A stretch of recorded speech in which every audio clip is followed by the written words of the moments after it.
Greetings, everyone, and welcome to another episode of In the Cypher podcast. I'm your host, Cujo Brown, co-host. I'm your other co-host, the bad guy. And we are In the Cypher. Thank you for checking in with us again, August 13th, 2026. Sorry we couldn't, we've been out of the mix, but life has hit us with a couple of snowballs here and there. So, in this cold world, if you're a Jizza fan, you know what I'm talking about. It's been I was hectic. about to drop a Rakim line. It's been a long time. I should have left you.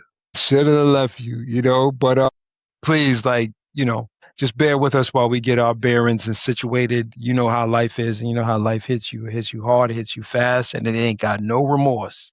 But, just remember, folks, it's always a speed bump.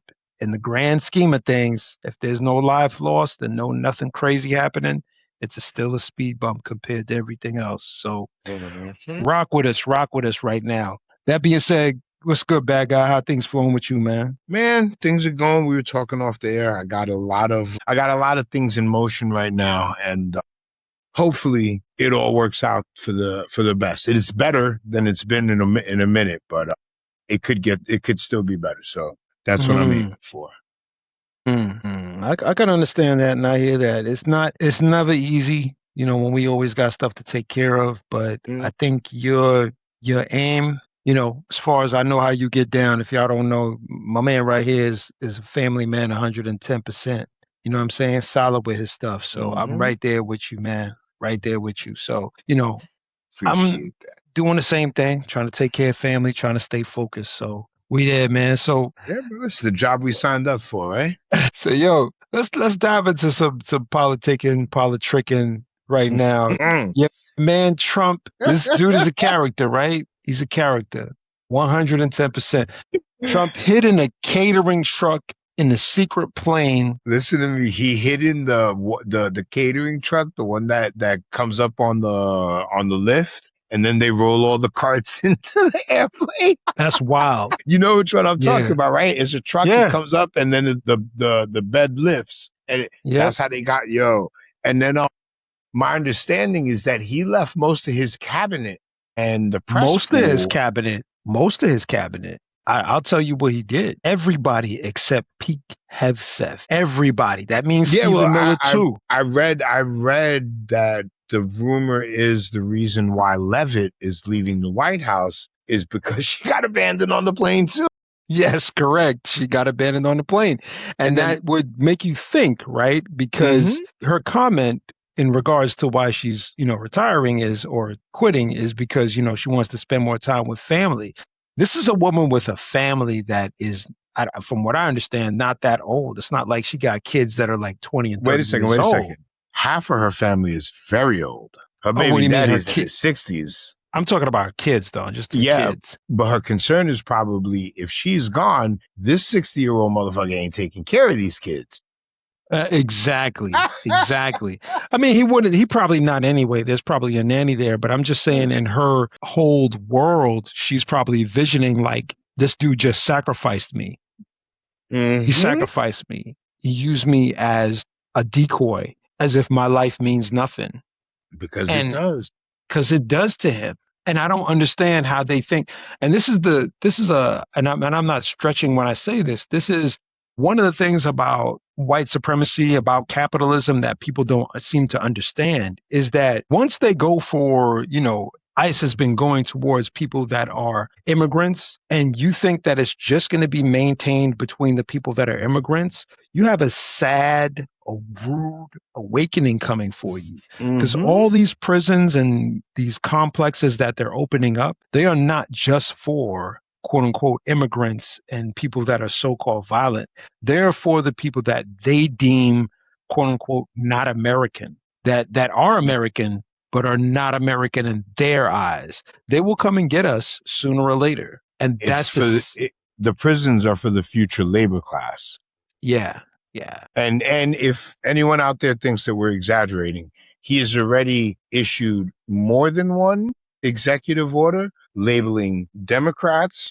The only thing he hasn't done is label Democrat voters as terrorists. But we're going to get into that. The infamously unfindable Antifa, which all that is if you do something they don't like, they'll just say, oh, well, that's Antifa.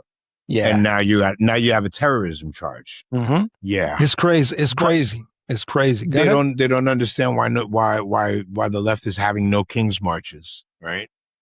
Yeah. I just find it fascinating how Caroline Leavitt she has not understood that she's not special. And that's what I want other people that are hearing this, that are listening to us right now, that are supportive to these group of people. But not only that, to even the Democratic Party and other parties, to understand that you are not special. There's nothing special about you. You are a part of the system, and in their eyes you're throwaway. You are not a unique snowflake. You don't matter to them.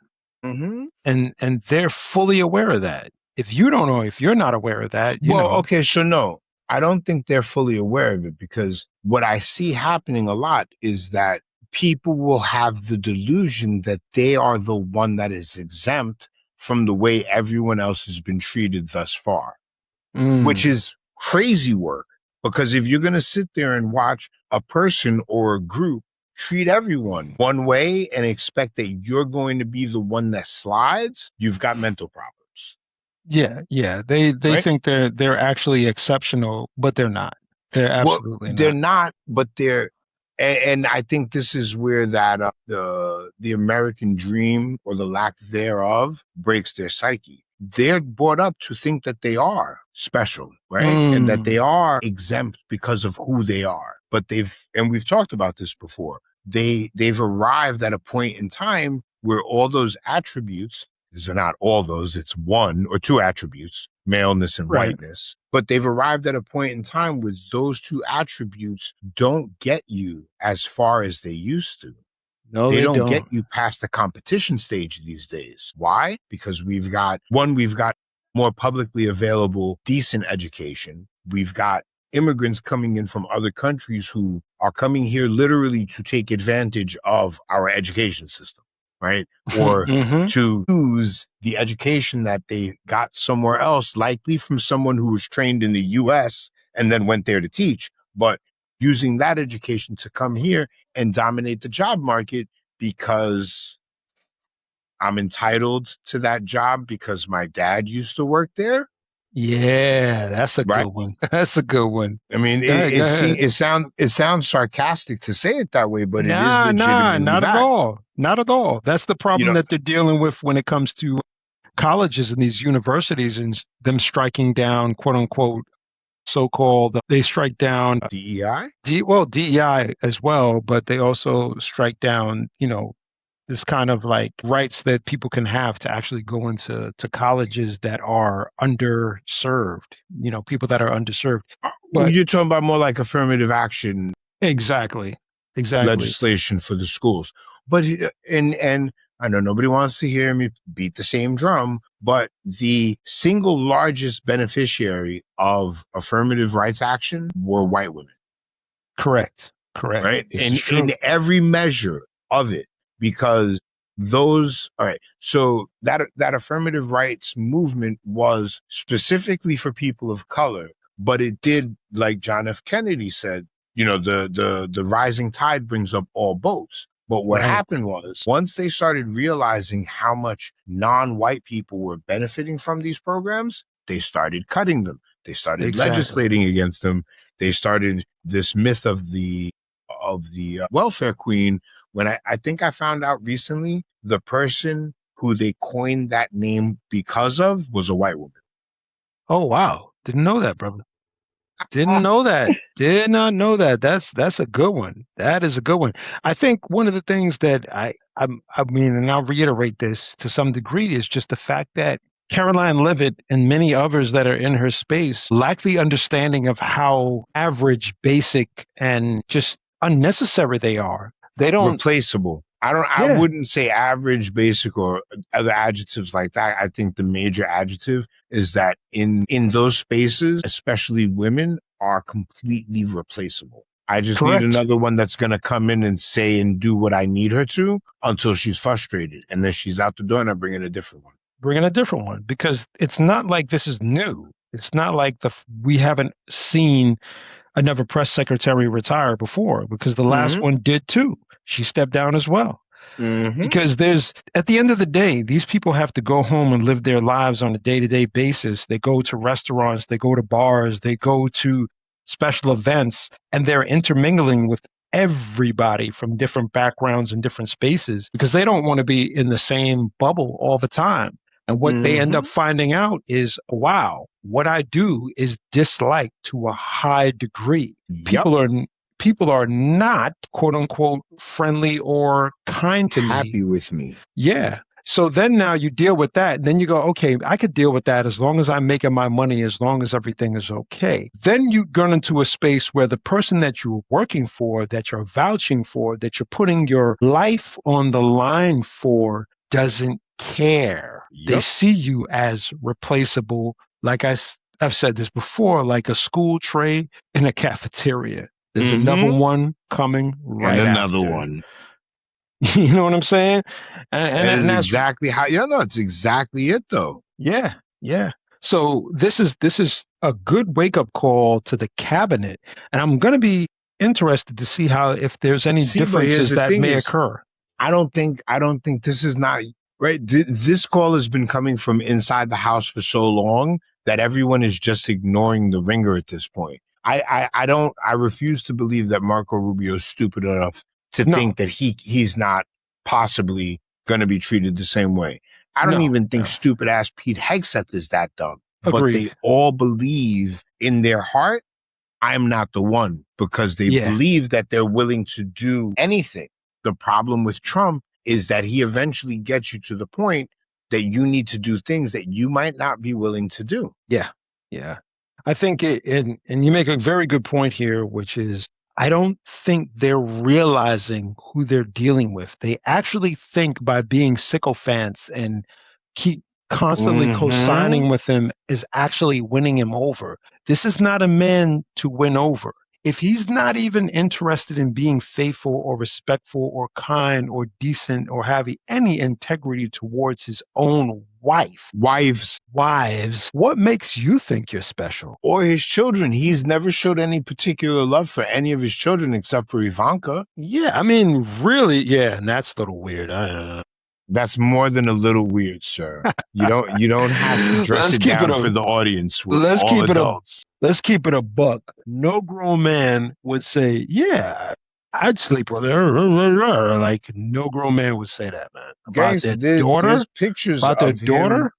There's pictures of him sitting on her bedside. It's not even inappropriate. It's just straight creepy. This is, by the way, that's an ongoing theme. And this actually occurred in Ralph Ellison's Invisible Man. There's a book where Ralph Ellison describes this issue that white men have, this sick kind of fascination with their daughters, this twisted kind of love. And that kind of leads to the same consequence and issue that we're talking about today when it comes to, white women dealing with black men in any spaces, or any non-white man for that matter. And I think that's contributing to that sickness, that weird thing that's been going on for a while. You talking about that made me think of something, right? Sure. The difference in the reaction when an interracial couple gets together, right? If it's a white woman and a black man, they're both going to likely receive some kind of hell from their groups, right? The white woman from her white family, the black man from his black family and friends. A lot of black men get shit from black women when they date white women. Like, a lot of shit, right? But that white woman runs the risk of being disowned by her father. I've not heard of a black person disowning their children because they dated white people. I have heard plenty. I've heard white people that have done it. I've had white people who I know tell me they would disown their children if they were to date black people. So, it's not common. Common's overstating, but it is a thing. Oh yeah. This does happen in many spaces, because I do think that the disdain that people have towards non-white people, black, so-called black and brown, because I don't even like Mm-hmm. using rainbow colors in a freaking crayon.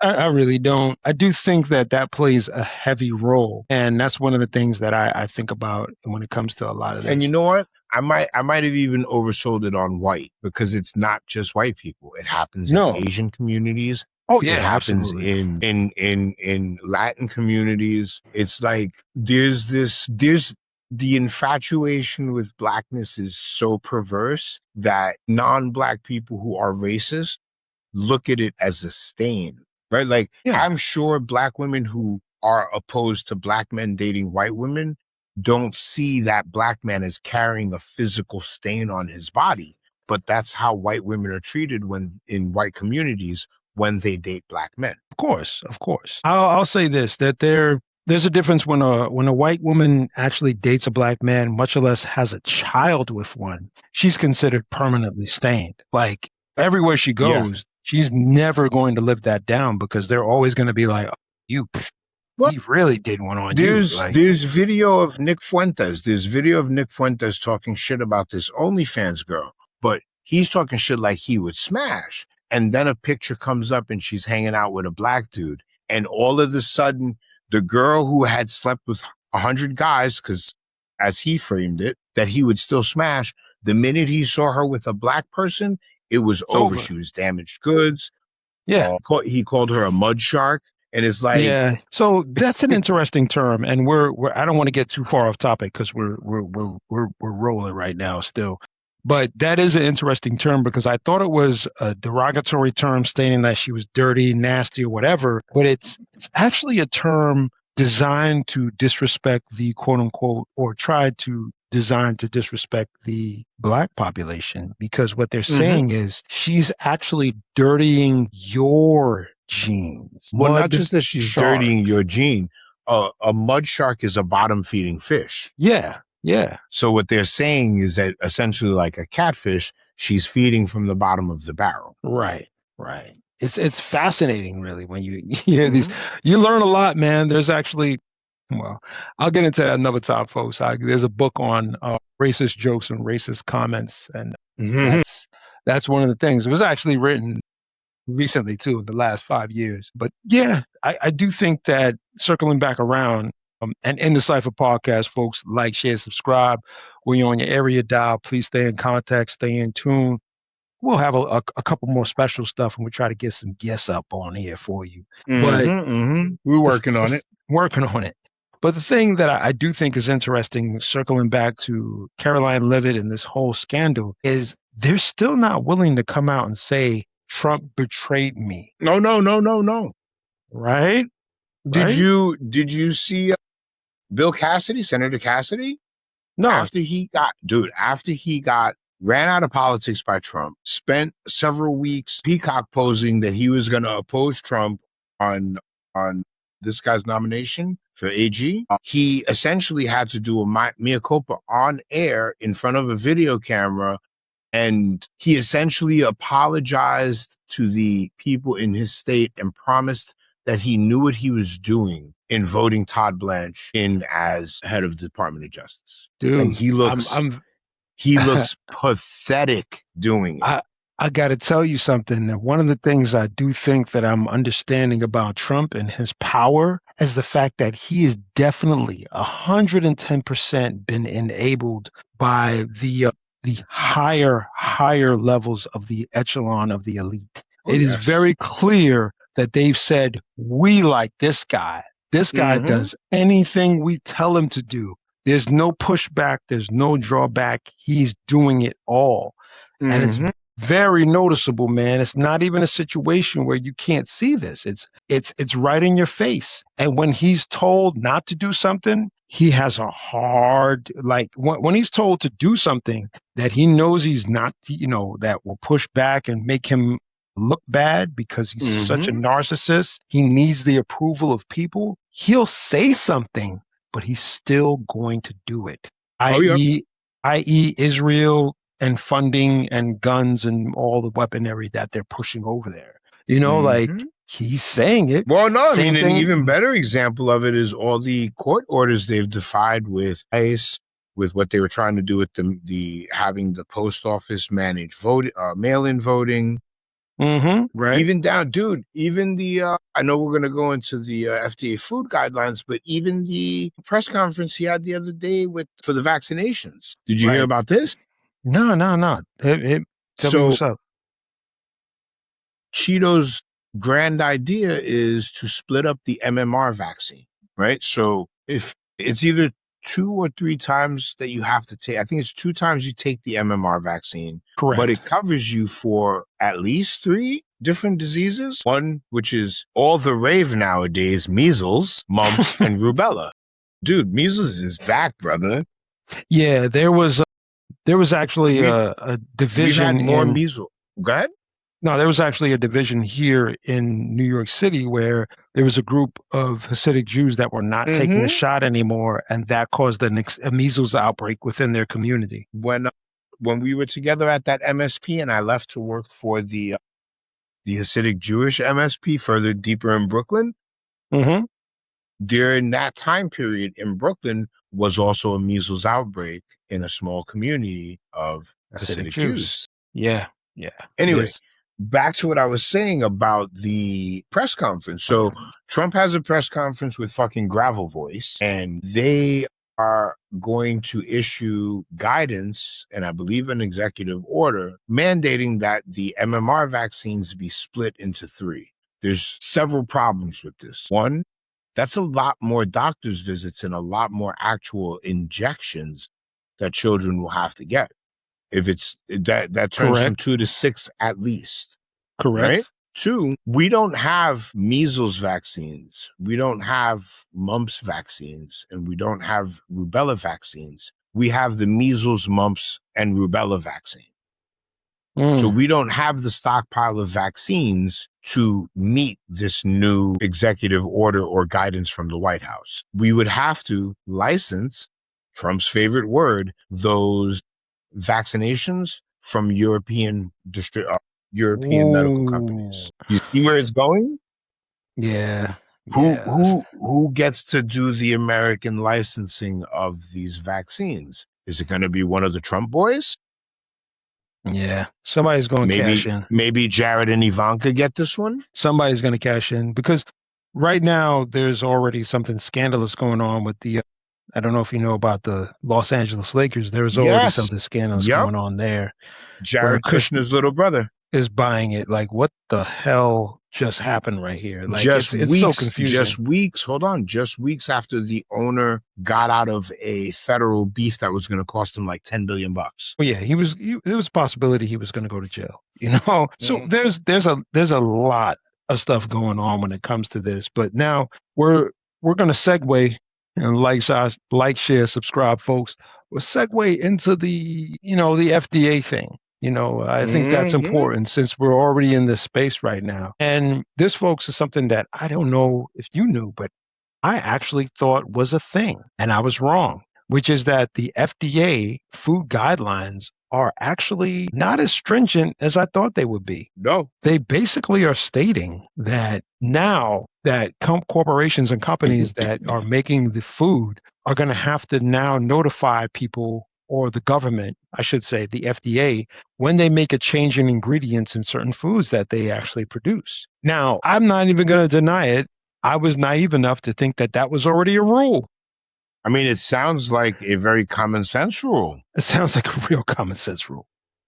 Oh my God. I didn't know this. Did RFK just do something decent? I don't want to give him too much credit, because he's wiped out so much of the FDA and so much of the the medical spaces. Well, okay, but then there goes another question. Say they push this all through. What's the enforcement arm? You've gotten rid of most of the FDA. Yeah, you have.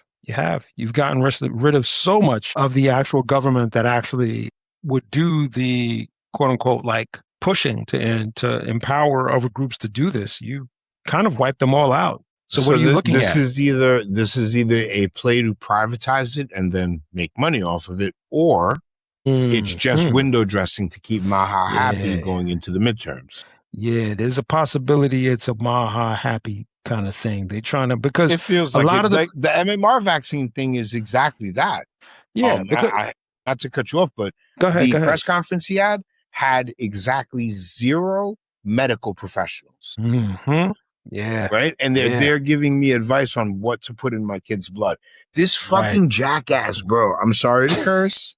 Hey, say what you gotta I do say. it way too much. He said that he has seen video of children getting a soda bottle worth of vaccines pumped into them.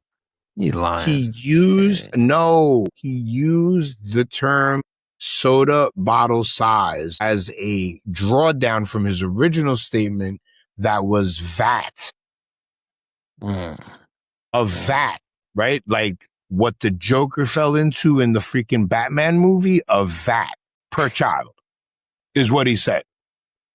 Yeah, he's a character, man. He's a character. That's why he has, that's why he has to hide in food trucks. I thought honestly that RFK was going to actually be a decent individual when I first Mm-mm. heard him.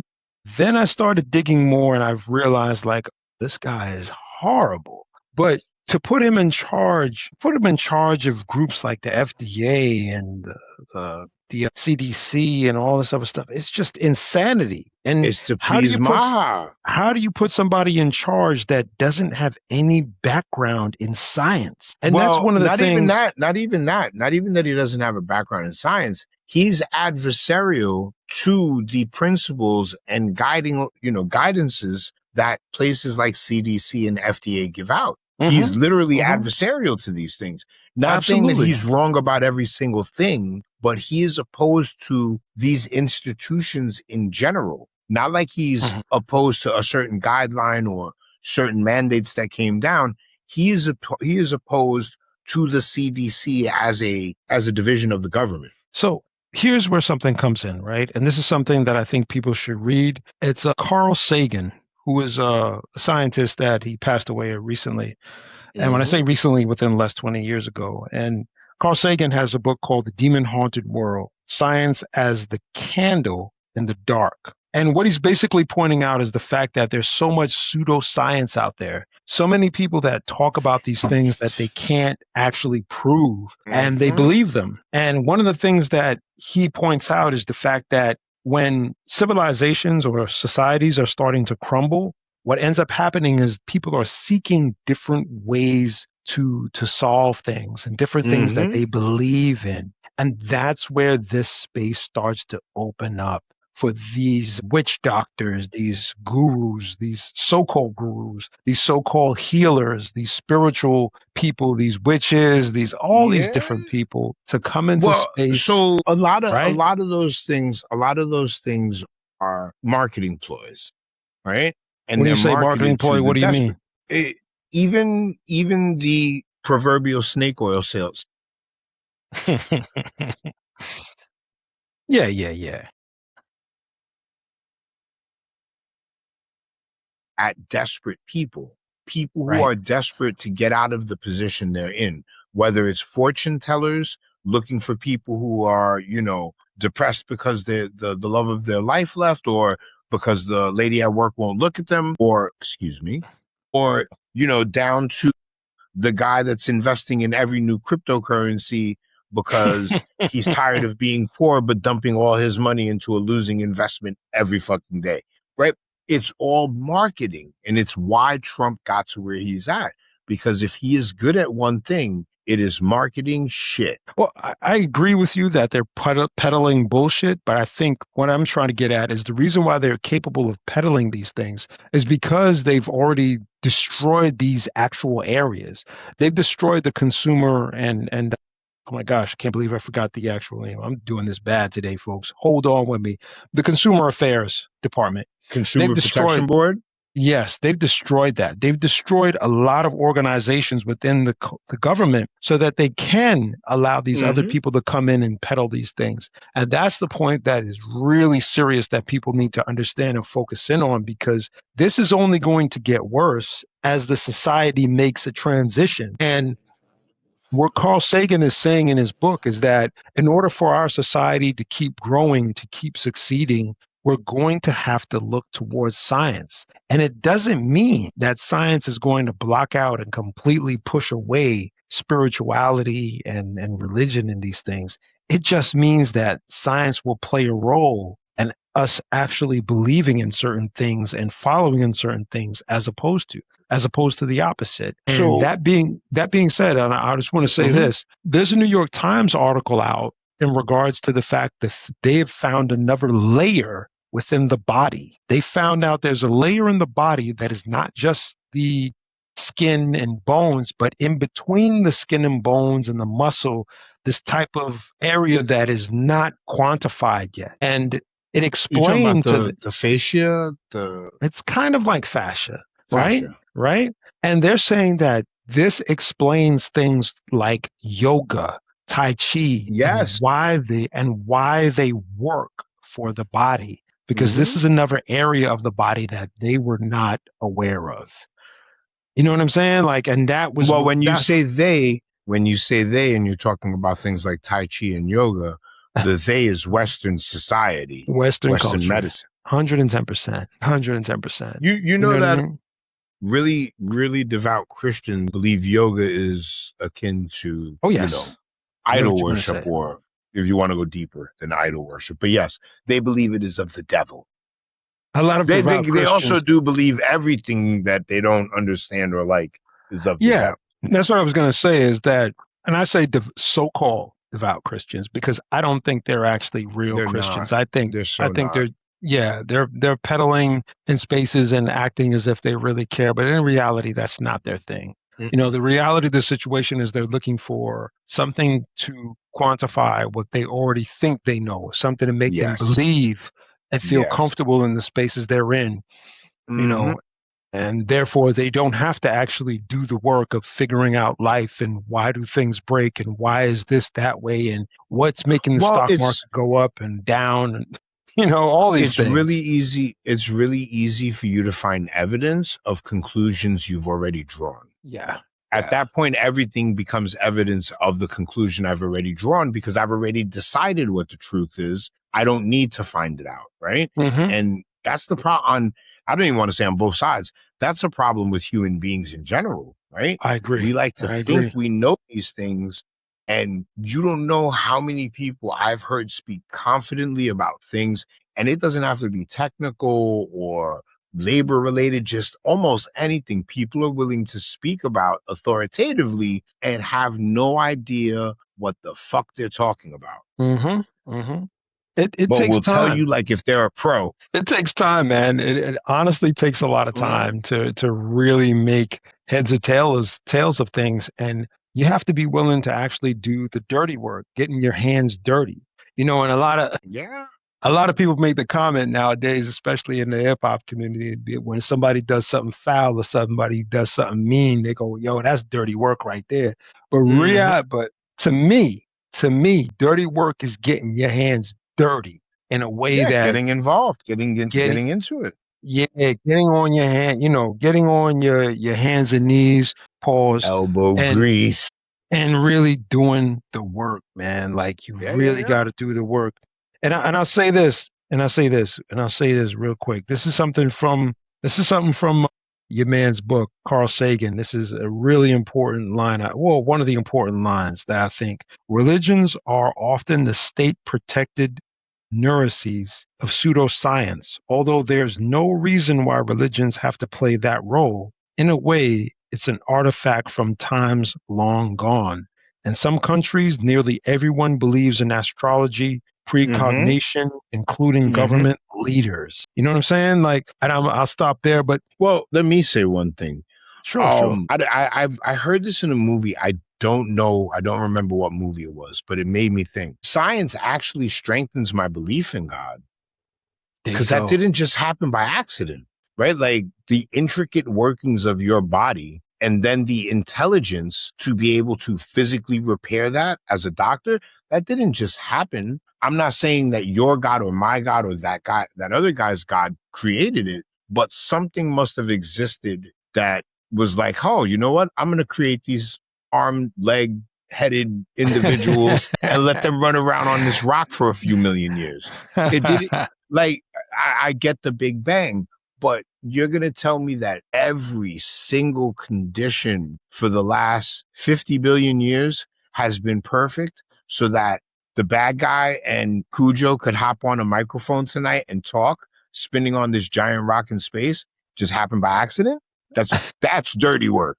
If you believe Yeah, that, that's dirty work. there is definitely something in the universe that and this goes back to the seven hermetic laws, and these hermetic laws are actually ancient African laws from, if I'm correct, Egypt. But just to say this, and this is how much politics are interesting, right? Because we believe in science and we do have an understanding that religion plays a role. But even Nancy Reagan and Ronald Reagan, and this is something quoted from Carl Sagan's book, had an astrologist Yep. that they actually followed. That's how Like, Nancy so, knew whose dick to suck. If nobody gets that joke, Nancy Reagan was the throat goat of Hollywood back in the days. ooh, bad, you bad, brother, you bad. You Hey, throwing that's why they in. call me the bad guy. Yeah, yeah, this is true. This is true. But 110%, but man. but what Cujo is saying is true. Astrology has been prominent in many religions, in many cultures all around the world, right? Mm-hmm. And I mean, I don't believe in astrology, but I do find myself having traits of my astrological sign. I don't live by it. I haven't read a horoscope in more than 20 years, but Mm. I do know that there are certain aspects of my sign that I can't help but be like. Like, share, subscribe, folks, in the Cypher podcast. And now I look at my sign too, and I'm going front and Chinese astrology. I'm considered a snake. I'm born in the year of the snake, Right? and I got a little something. So, but I say this, man, there is a lot for us to understand when it comes to science and when it comes to understanding, what's right for us as a people. And the fact that, and I'm circling back to the FDA, the fact that we're at this space where just now, and I mean just now, we're finally getting a green light to go, you know what? Food corporation, if you put something in the food, you have to tell us what it is. Mm-hmm. That's nice, right? You could give a tip of your hat to that. But in the actuality, the reality of the situation is you should not be able to put anything in the food that you are distributing that is poisonous, i.e., cancerous, to anybody within Okay, so our but world hold on. or country. Hold on. When you say cancerous or when you say chemicals, like to what degree are we talking about? Because in California, if there's an even infinitesimal chance that something can cause cancer, it has to get a label on it. I Well, think hold on. go I ahead. think aspartame has to have a label on it in California because massive amounts of aspartame can give you cancer. Cancer, correct. But you would essentially have to drink several 2 liters a day, every day for decades for you to ingest enough aspartame to get cancer. But let's look at it like this, right? It's not a situation where one corporation is poisoning the food. We're dealing with multiple corporations that are trying to hedge their bets, not hedge their bets, I should say, but basically cut short on actually making good food and building something and making something that is more like a chemical that would last long on the shelves and at the Mm-hmm. same time give people good taste and allow them to come back because they're addicted. We're not dealing with people that are chefs that are making the food anymore. We're dealing with basically Scientists. scientists, and they're in the lab making chemicals of food that are addictive, but not addictive to the point it's like crack or cocaine, but Is close it? Is enough. it? Well, there I you mean, go. is it? There you go. Right? So take that into consideration and understand that there are a group of other corporations that are doing the same thing. So while one company is like, all right, we're not going to put too much aspartame in it, another company is putting another drug in it or another chemical in their food, and that contributes to cancer. And then you have another company that's doing the same thing, and Yeah, on but and here's the on and thing. on. Here's the thing is the administration that just passed this also went back on its word and made it legal to spray all of our actual food, our vegetables and our fruits and all that shit Roundup. with Roundup. Yeah. So Yeah. you saved me from the Twinkie, but you're gonna kill me with the shit lettuce. So this is a fascinating thing, right? Because we heard about these cuts with the FDA. And by the way, folks, we covered it. Like, share, subscribe in the Cypher podcast. We covered that a couple months back because it was an important topic. The fact that they were cutting off funding to the FDA, so they weren't able to do proper screening and proper testing on foods, and certain things that normally would get caught are not going to get caught because they actually cut the funding for it. So, and this is part of the scheme, I think, and something I've discussed quite often, which is it's not a scenario where things are just wrong and these people are so dumb they don't know what they're doing. This is a complete organized demolition Well, of it's the negligence. government. It's intentional negligence. It's a demolition. They're doing a demolition because they're eventually going to rebuild. Now, what they want to do, which is the critical point in this is why this conversation is going to carry on into the next one, is they want to try to take it to a space of 1984 or Brave New World or a Yep. mixture of both. Mm-hmm. What the people want is more of a socialist democratic environment. But because they have so much power with technology now, they think that they could sway the minds of people and get them to stop thinking. Mm-hmm. Mm-hmm. You know, and that's the big thing that's going on. And that's why this FDA thing is so important, because think about how food affects the mind and the body also. I mean, hey, You know, I wasn't in my like maybe till 30s, so I realized that connection. Like, you know, the work that we do, there's a lot of thinking, there's a lot of brain work, and I would never understand why I would be hungry until I really started to read and get a better understanding of how much you can burn in yeah. just heavy duty brain work. Yeah, did you like? I mean, did you know that? I mean, I never knew that until maybe like a couple of years back. Yeah, that's what I'm saying. It wasn't. So my daughter is. It was less than 10 years ago.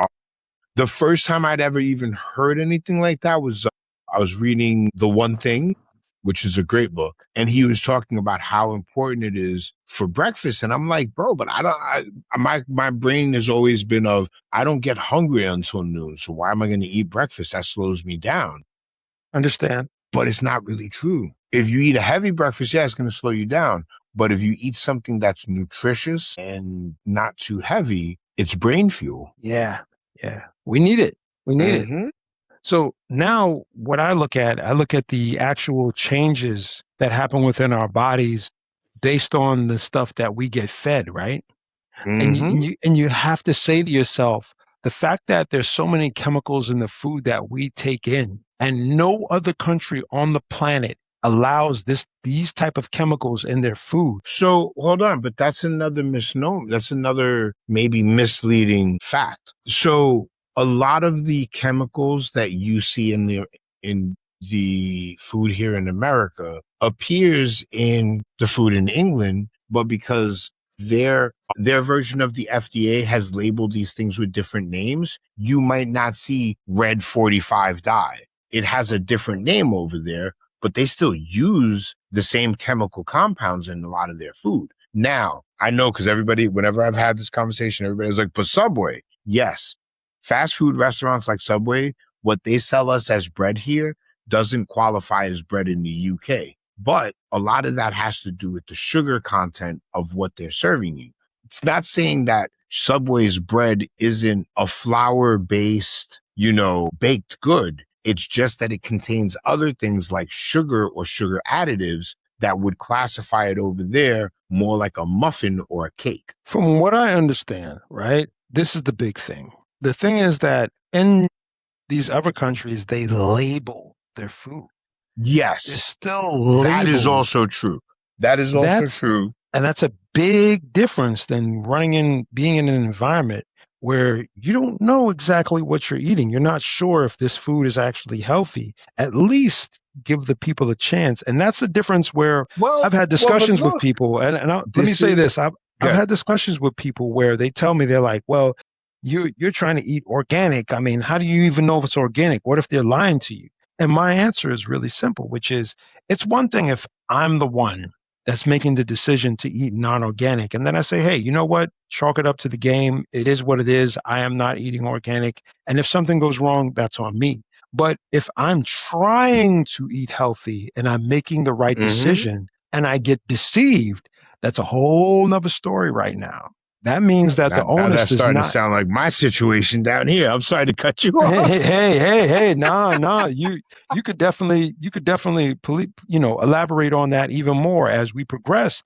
But that's exactly the difference. The difference is that Mm-hmm. I'm taking the onus and I'm being honest with myself, saying I'm going to try to eat healthy and organic. If what I'm eating is not organic, that is not necessarily on me. That's on the people that are actually trying to Oh yeah, that's like poison trying to me. blame you for being lied to. Yeah. That's It's a your fault big your wife difference. cheated because she lied to you about cheating on you. Yeah, that's fucking dumb. Exactly. It's a big difference, so, and that's what comes into play when I hear But these arguments. listen to me. Anyone who argues with you, and I am a very unhealthy eater, as we all know. Anyone who argues with you about your choice to eat organic, eat healthy, eat clean, whatever you call it, if they're arguing with you over you making that choice, and I'm not saying this to you, Cujo, this is like for the audience, they're hating. They're hating on you. Right. What did Jay-Z say? What you put in your belly doesn't make me shit. So why are you worried about what's on my plate? Do I That's joke around with correct. you off air about vegan food? Yeah. Do I have Yeah. tons of, but I'm not over here saying, Cujo, man, you bugging out. Why are you eating vegan? Why you bother even doing that? It's fake. Right. That energy is so fucking hater. It's like, oh man, we're always so concerned with what other people do. And then the person probably giving you this quote unquote advice about organic food is probably stuffing fucking Burger King down their gullet every other couple of days. Yep. Highly probable. I said this to one of my boys the other day. I said, yo, you know what? I'll be honest with you. I had a burger a couple of months back. He was like, you had a hamburger? And he's a vegan. He was like, yo, you had a hamburger? I was like, yeah, man, I had a hamburger. He's like, man, I don't know how you do it, but I can't front. I had a drink the other day.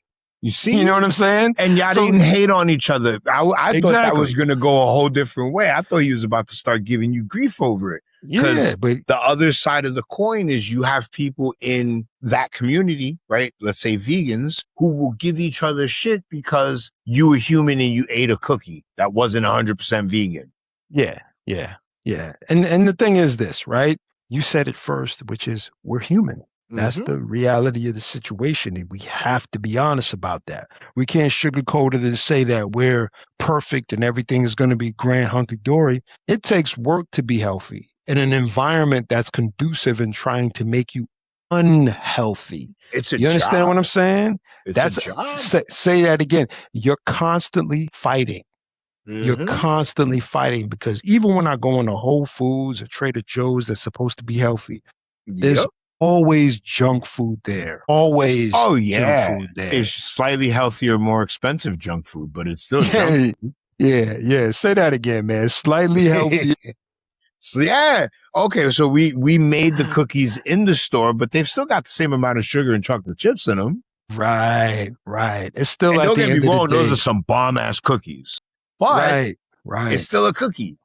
Right. Now, the only situation where I could see that kind of stark criticism being beneficial to somebody is in a recovery situation, right? Like if the person if they were recovering from, being morbidly obese, then yeah, maybe you want to be like, yo, what are you doing? Why'd you eat that burger? It's not good for you. That's intervention style.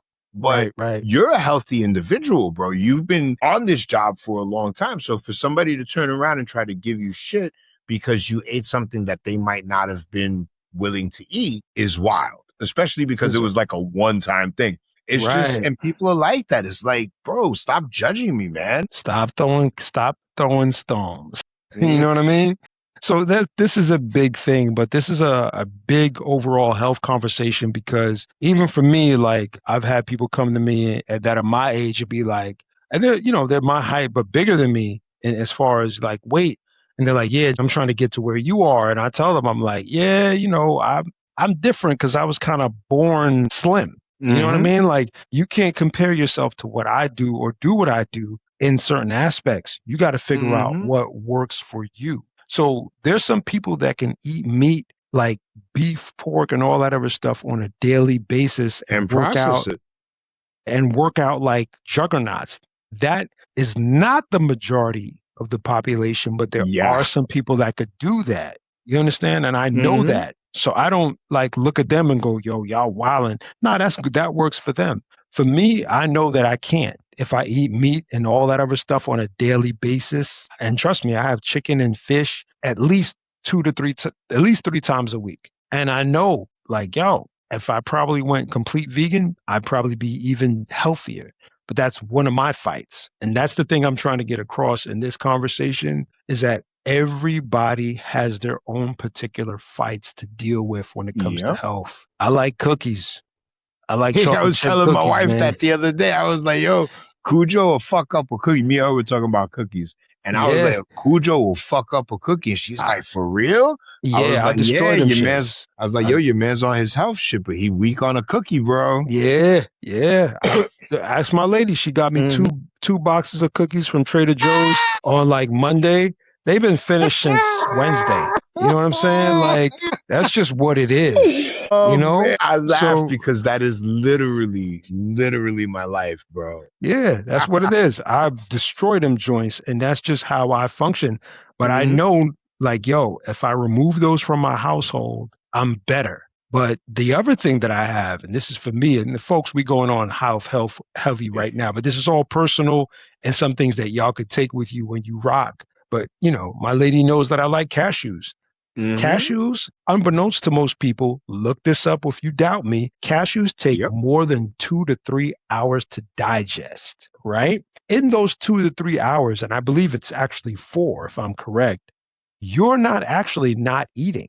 You're still going to eat more food and food Yep. that may be heavier than cashews. So, as much as good, protein cashews may give you, they're actually going to fatten you too. Like Mhm. it's crazy to even process that, Well, but that's exactly what most they do.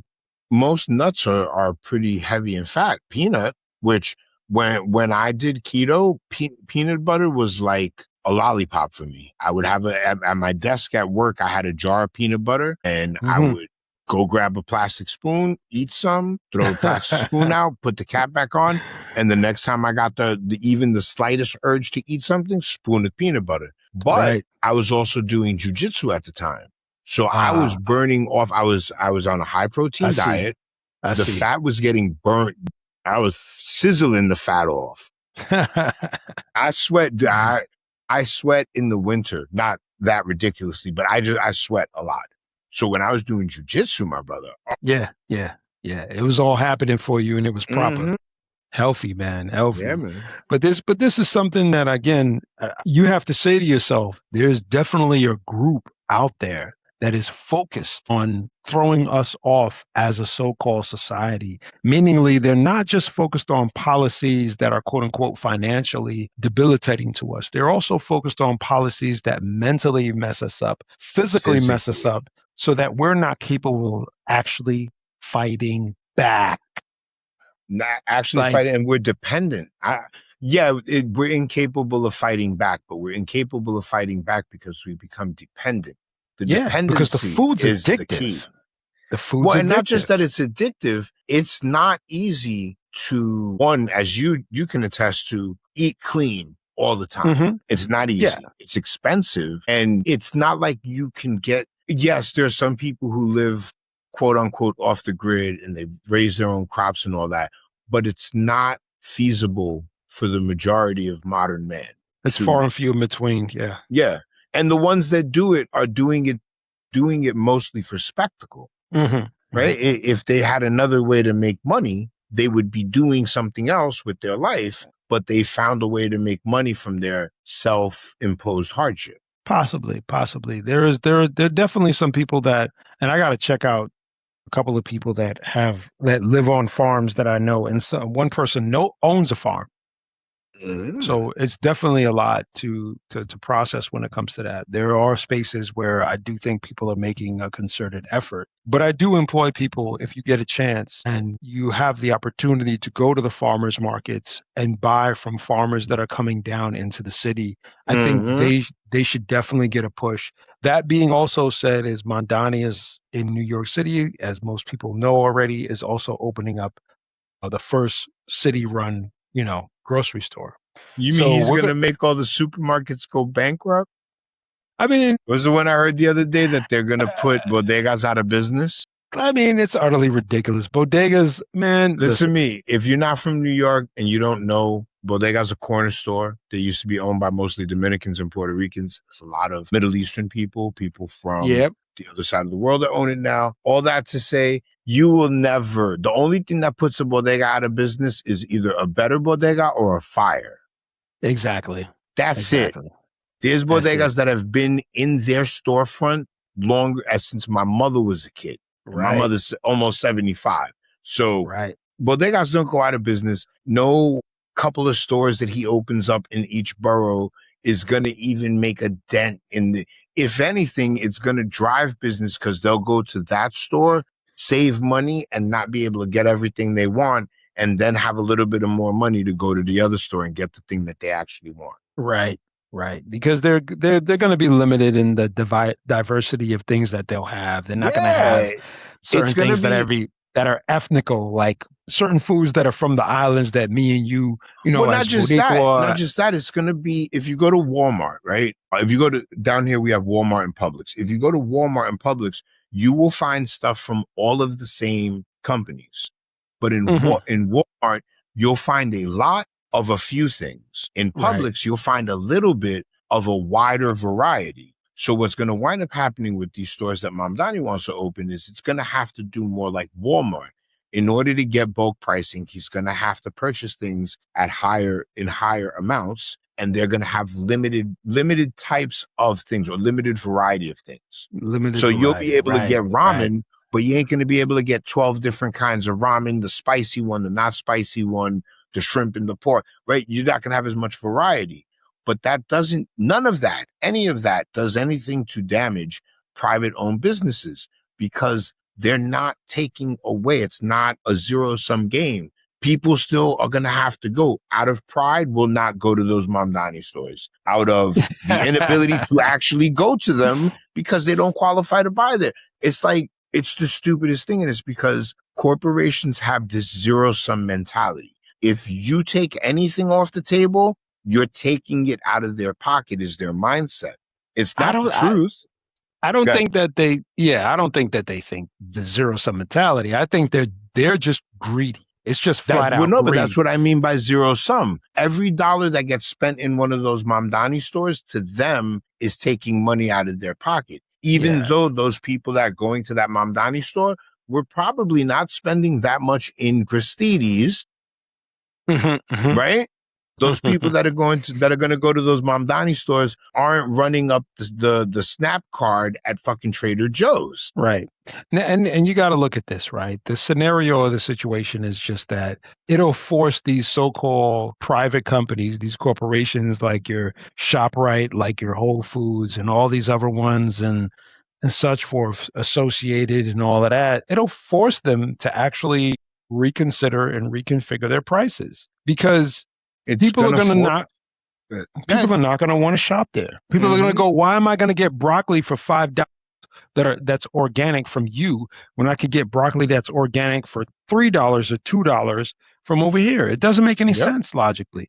But also bear in mind this, folks, that these companies that open up, these ShopRites, these food towns and all these other places, they get subsidies to move into neighborhoods to actually sell their products and open up. So now, guess what? The playing field is going to be hit a little different now because your subsidies are there, but you're racking up on fees and charging people in poorer communities, which I know for a fact happens, especially in places like Bed-Stuy with their superfood town. And then on the flip side, guess what? You're also going back and you have a tax break, I don't think that works out too well for the people in the community, It if I'm doesn't. correct. And one of the wildest parts about this, what you just described, is called competition, right? He's going to force Gristedes, Associated, whatever, Aldi's, all these other supermarkets. He's going to force them into a position where they will have to compete with a lower price in order to continue making as many sales as they want. They don't have to do that. They can, Gristedes doesn't have to drop their price any, but now they're going to be faced with competition. Competition is legitimately the root of American capitalism, right? We're taught in school that true capitalism is a market in which companies or people can compete to make money.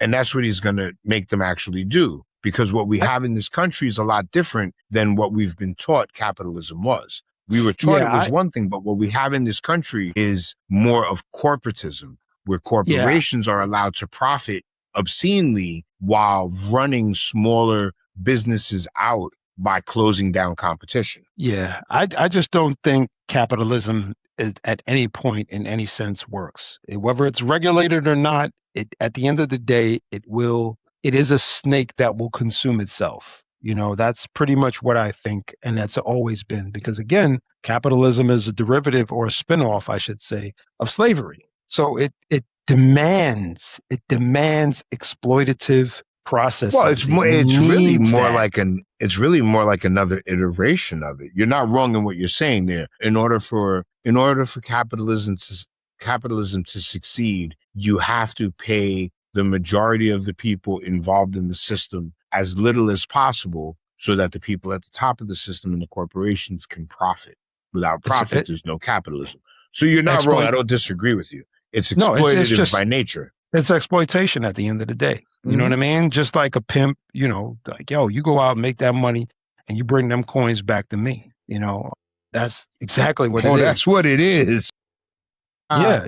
You bring them coins back to me. If you don't bring them back enough, I might smack you. Yeah, you'll get written up, you'll get tagged, you'll get hit up. That's just how it is. But this is one of the things. Yeah, but this is, part of the issue that, in these spaces, when it comes to even with health, that's difficult with capitalism, that we have to deal with, because this is just basic eating. And we're at a point where the basic foods that we eat are just not sustainable. They're not healthy for us. And we know that. So now what are we going to do? Are we going to continue down this spiral path downhill, or are we going to make a change and make the adjustment? And that's what I see happening with Mondani. But I do also know within the DSA, there's also a movement in regards to health and trying to get, universal health care in New York City. So don't think that that's out of the picture, folks. You know what I'm saying? Like, share, subscribe in the Cypher podcast, folks. And speaking of, control and people being controlled by not only the things that they see day to day, but also the food that they eat, flock cameras and surveillance. You know what I mean?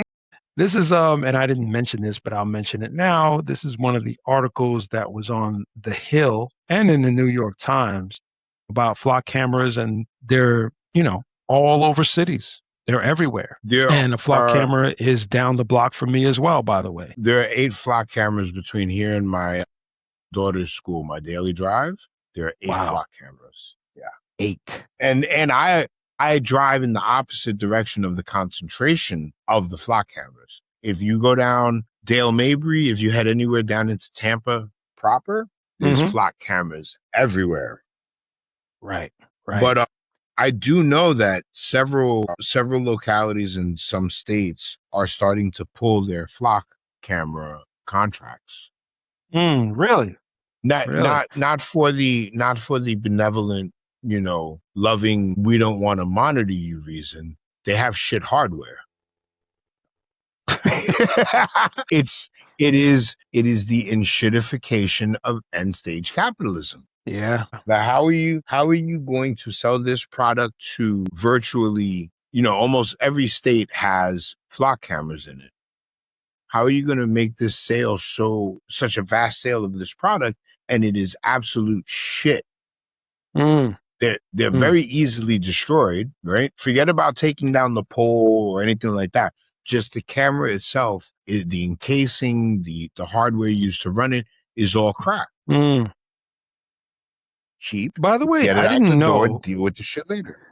I didn't know, by the way, folks, the flock cameras are green. They're actually solar powered, by the way. This is so Yes. fascinating, right? This Well, is interesting. they're running on a solar backup in a lot of cases. Right.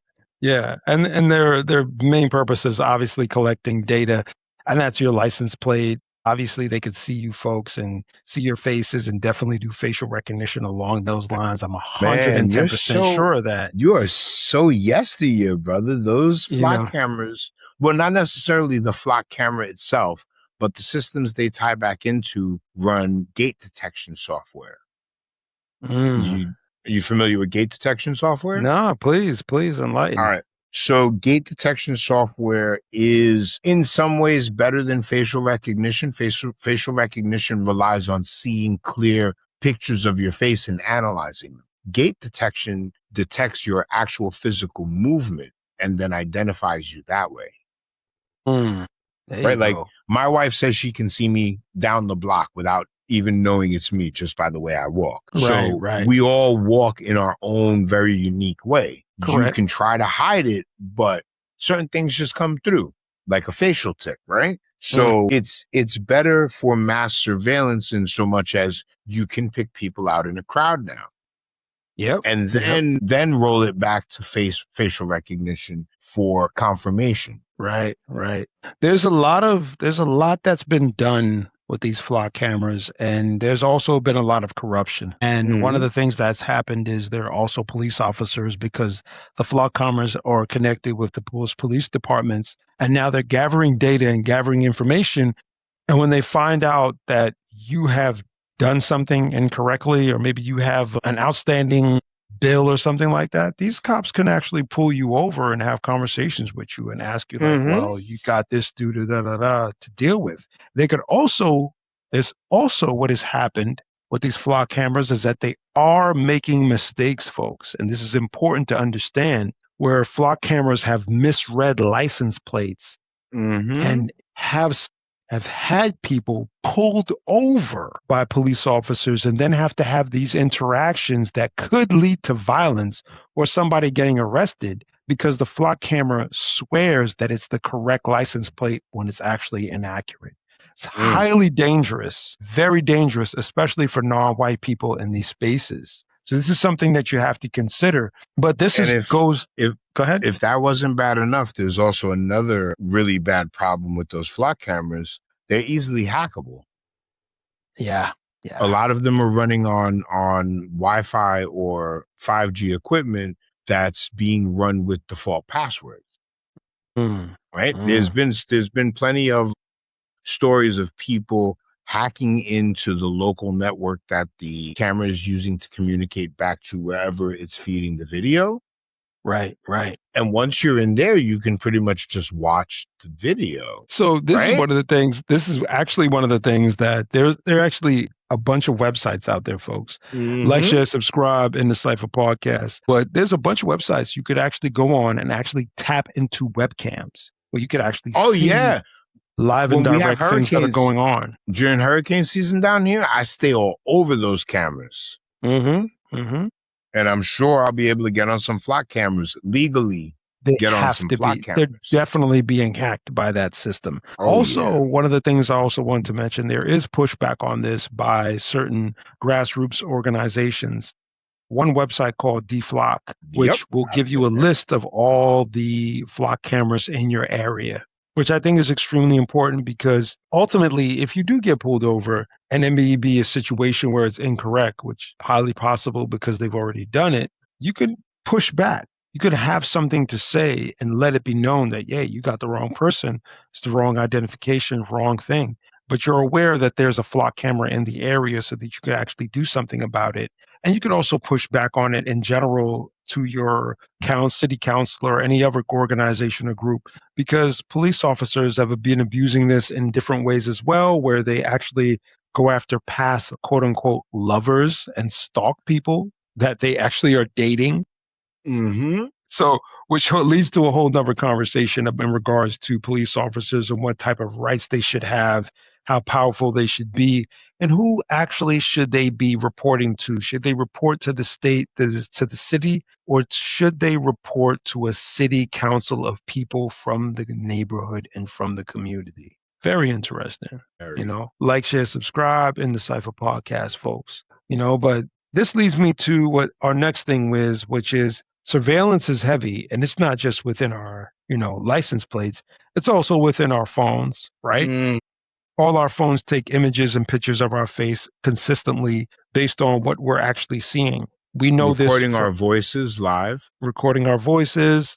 listening to our conversations. And I think, and I'm going to stretch, folks, I'm reaching here, but this is my theory, is that when we see certain things, I believe the electromagnetic waves that our phone resonates on is actually being recorded, and our electromagnetic wave, our heart rate and everything is also being recorded by our yes. Well, so I mean, if you get one of those FSA approved health rings, it transmits your vital signs directly to your phone. Right. Now, if they're doing it, if they're giving us a ring to do it, I'm sure they've got better software that does it easier. They got way better software. Now take right, killer. So now take that, right? And take that concept and then think to yourself about when you run into other people who have mobile devices near them, not because you don't have to have it on you at this point. They're strong enough, those frequencies are strong enough to pick up and say, that's my owner. And then then you run into this person. And what if you don't like this person? And the phone registers that. And then the next time you swipe into your phone and go looking up something that this person dislikes or something about that person that you dislikes pops up. I mean, we can go on and on and on. Well, look, what you're saying there, there's some credence to it. Social media algorithms are driven by strife. If me and you are on social media all day and I'm posting negative shit that is going to create controversy or arguments, I will make it further in the algorithm than if you're posting, motivational one-liners and, pictures of the daisies.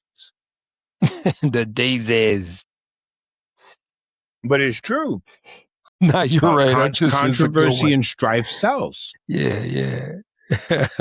It's just a situation, right?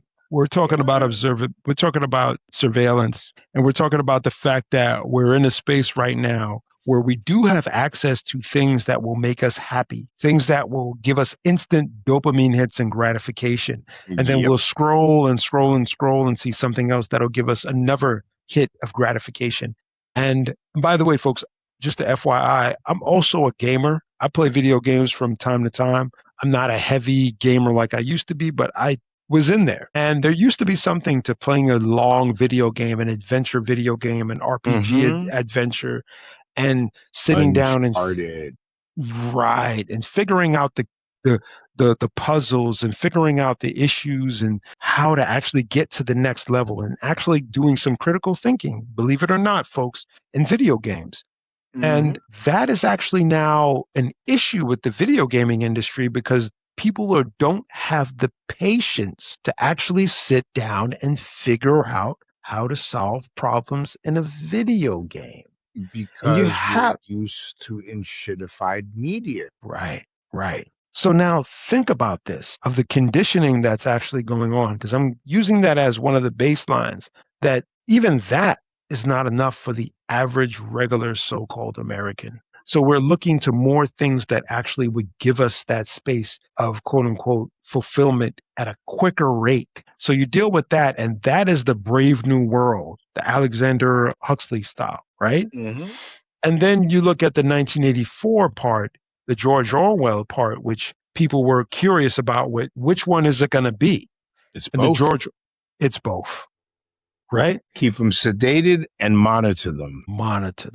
Right? They are monitoring the part of my language out of us right now. Oh, yeah. And the best part is that we're compliant because that's the 1984 side of the equation, right? Not. That's the Brave New World. I mean, I'm sorry. That's right. That's the Brave New World side of the equation. that we're in this false utopian society. Right.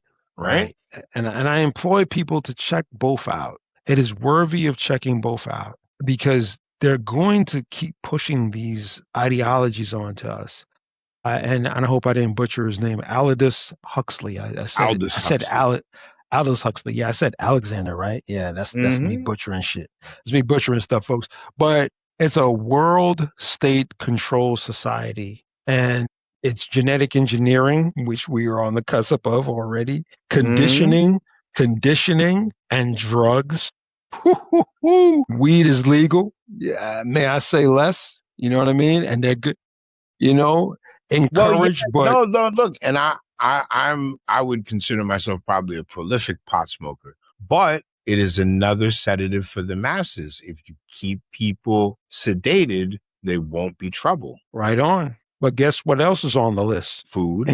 Encouraged, but shallow, promiscuous sex. Hell yeah. Just the things on the list would be things that bring, like you said, these quick dopamine hits, these instant satisfaction or instant gratification situations, right? In a society that, let me not start sounding like some right winger, in a society that promotes, but in, the quick benefit to promiscuous sex is that you get your way, you get it now, and you don't have the attachment after the fact, right? You don't have to put in the work of the relationship to get the nut. And that is, for it might not be the greatest analogy, but that is kind of the society we live in. We live in a fast food society. But think about this, right? We live in a world where it's people are losing their shit because they have to wait online to get something to eat, which you have to do everywhere that you go to buy things to eat. But think about this, right? With the sex thing and the promiscuity, right? This was something that was sexual liberation that was preached and pushed to the feminist society, to the feminists. The problem now is the majority of women are looking for the same man. They want a healthy man. They want a man that's intelligent. They want a man that makes money. And the issue that's happening is that that's creating a system where most of the women are going towards a few good men. They're not looking towards other men that have other attributes that may be able to actually solidify I don't know that them. that's unique to this era. I think some women in every era have been attracted to the men who are either physically or financially gifted. It's different because now you can go online, right? And opposed to right. All right. So there we go. You can go online, and as opposed to finding somebody, go ahead. I'm not saying that you're wrong. It is different now, but it's different for the same reason many other things are different. Volume and frequency and ease of access. Like you were about to say, you can go online and find Mr. Right or the chick for the night. It's almost like going to a fast food restaurant and flipping through the menu. I'm going to have that tonight. But this is different. And the reason why is because there's, at the same time that this is happening, where there's avenues and ways to get to the person that you may perceive as the right person. Because to me, as you're growing and you're maturing, you're still figuring that out, because you're still figuring out who you are at the same time and what your wants and what your needs are. So then now added on to that, right? Less and less people are going out dancing. Less and less people are going out and actually interacting at bars. Less and less people do the work when I can just get straight to the goods by going online and finding the person. And that's the problem. Listen, gangsta, our generation killed that. Me and you, our generation is the one that murdered that shit. How do you figure? But the early days of the internet, like early social media, Black Planet, Mi Gente, them was fucking times, brother. Yeah, I mean, I don't think that that was the crux of everything, though. There were still clubs and there were still environments, because I was still going to shows and still going to clubs at that point. It wasn't ruled out of the scenario. Okay. The club scene is officially dead in New York City now, and this is New York City.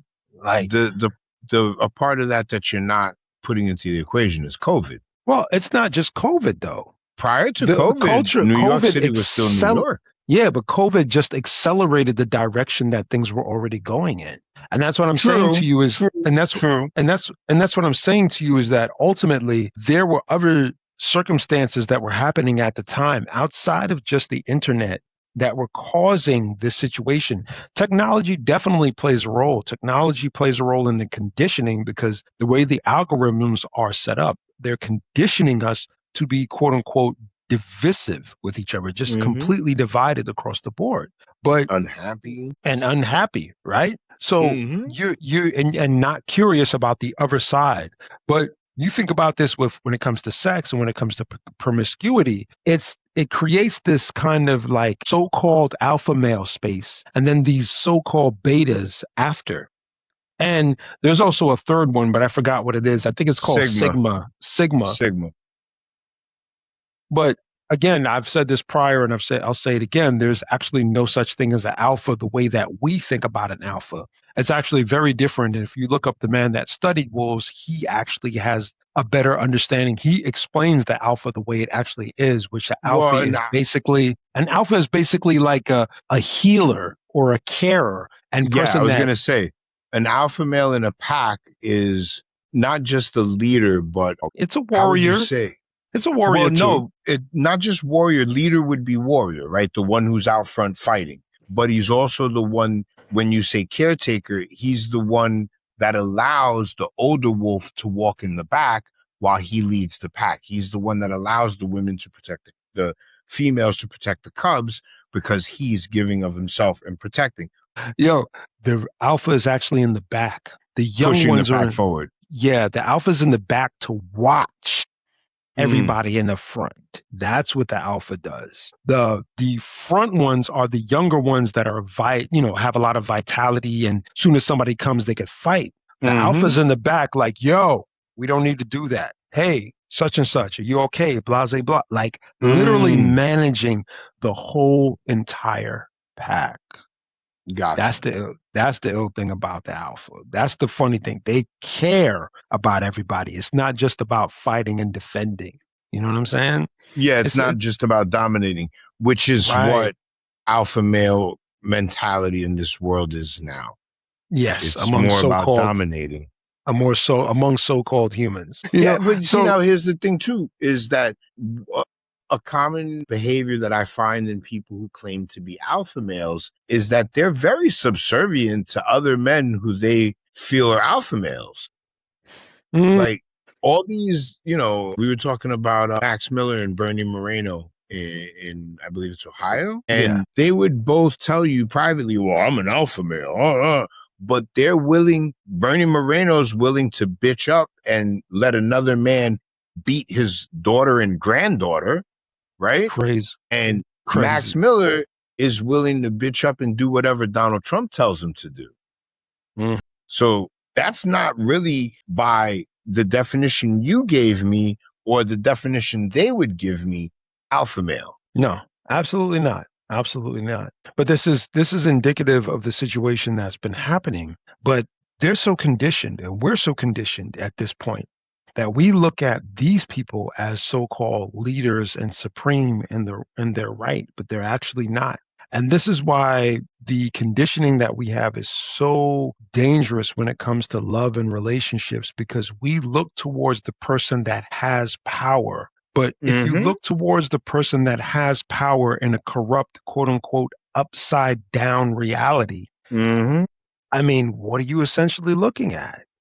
If you're looking at somebody whose power is gotten, through some ill means, you're not really looking at the powerful person. You're looking at the person who cheated to get into power. Exactly. And now we have all these intricate things in place, such as the advanced technology for conditioning us, the surveillance and the propaganda that's still getting spit out. That's 1984. And the control society, which is Brave New World, which is our society is controlled from the food, like we just discussed in prior segment, all the way to like our technology and the way we communicate with each other.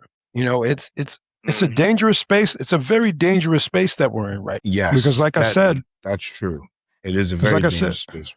We can either go one way. We can go the way that they're trying to do, which is a tech oligarchy, Or we can push back and create a democratic social environment that's helpful towards Yeah, everybody and it looks at everybody like a human. the other day I saw somebody say that all these right wing politicians want you to believe that they're Christians, but the most Christian or most Christ like politician I've ever seen in my life is a Muslim dude in New York. 100, 100. You know, like, Dude, share, this subscribe, motherfucker, folks. hold on. I just saw oh my God, he's taking repair requests right off social media.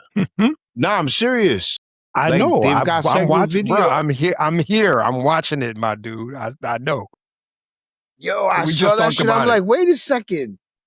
There's a video I saw some white girls walking and she points at one of the real bad hydrants with the streets all caved in. And she's like, Mm-hmm. what about this, Mom Donnie? And like, I didn't give a time span it, but it didn't look like many days later, she's coming back home and they're working on it. Mm-hmm. But it's genius. Listen, it's genius. That chick looked like an influencer, right? Yep. Somebody in his office or him saw it on social media and was like, yo, this will blow up. Get a unit over there right now and fix it. Fix it. Hell yeah. Hell And yeah. what? He just got a ton of free publicity and did the job that he was elected to do. That's the wild thing, is that he's just doing his what job. he was elected to do. Yeah, yeah. There's nothing crazy about it. But like I was saying this to my lady earlier, which is the reality of the situation is with him is that he doesn't really have that much, and I'm not undermining him and saying that he is below or minimizing his ability and hard work. I'm just saying that he doesn't have much of a high bar to work with because guess what? The majority of mayors from New York City, they weren't the greatest. The best one that we had was David Dinkins, and David Dinkins couldn't do much because the majority of the quote unquote Jewish community that controls a lot of New York shut him down when he tried to do things. And even when they tried to do that to Mamdani, they've been trying to do it to Mamdani. They've been trying to do that.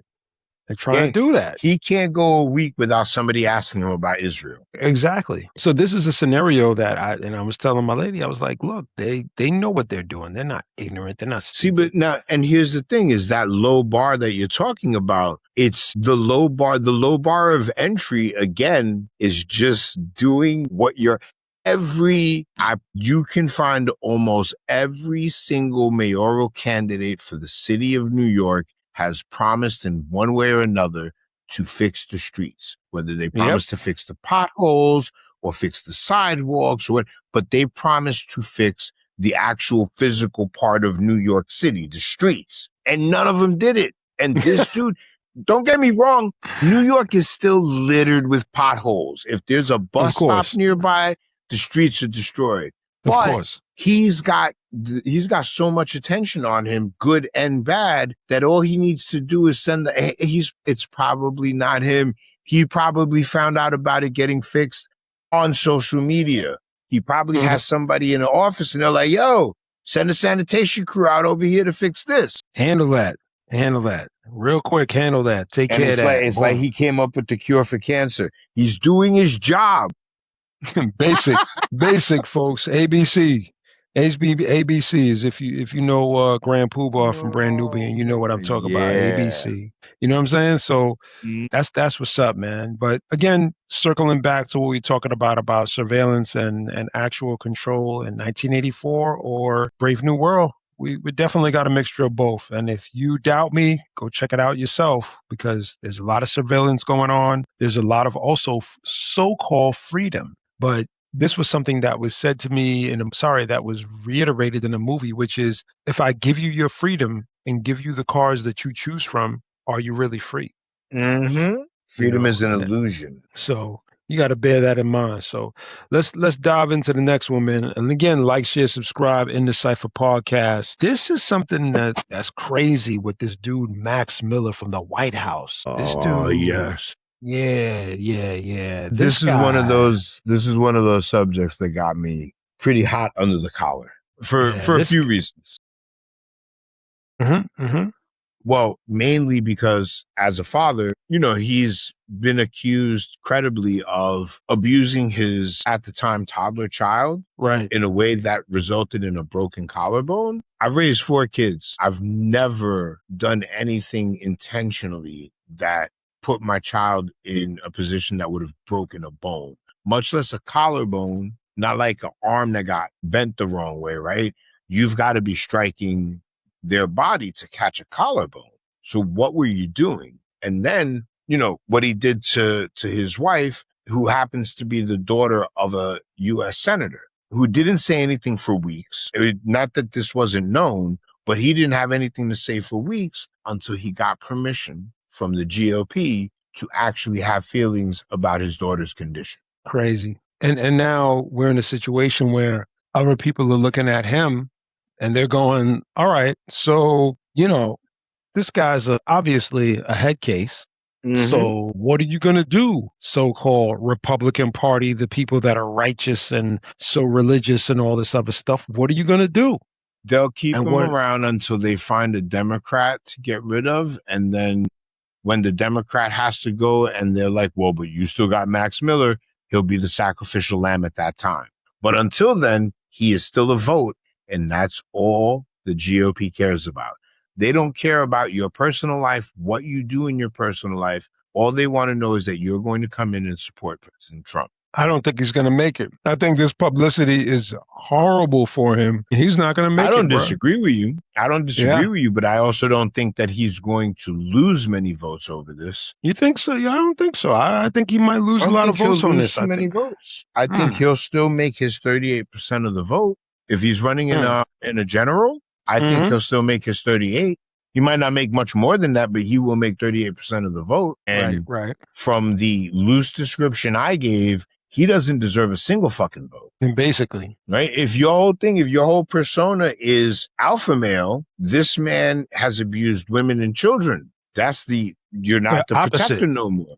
Right? Yeah, you're not the complete protector. opposite. You're not the one that deserves to be followed, but y'all will keep him there knowing he's a piece of shit just because he's willing to vote with you. And you'll notice, if you watch Republican politics, they're very quick to circle the wagons around somebody who we eventually find out is actually guilty of the things that they were being accused of. And then when that happens, if any of y'all have seen The Matrix 2 at the end of the park fight scene, when Neo flies away and all these Smiths just walk off, that's exactly what happens. When the shit hits the fan, they all look at each other like, well, we got to go. I don't know what's going on here. That guy using Matrix analogies. I like it. I run with it. I run with you on that one, brother. That was actually my favorite one. That and the, whatchamacallit, the highway fight scene.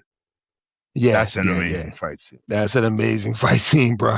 But yeah, there's going to be drawbacks to this. And, we just had the thing with Brad Plattner and we're like, hey, get rid of him. We were saying get rid of him before all the stuff of the sexual allegations came out. We were saying that when the racial stuff came out, but because it's racial, nobody cares. They're all white. So they're like, hey, he's a little racist. It's normal.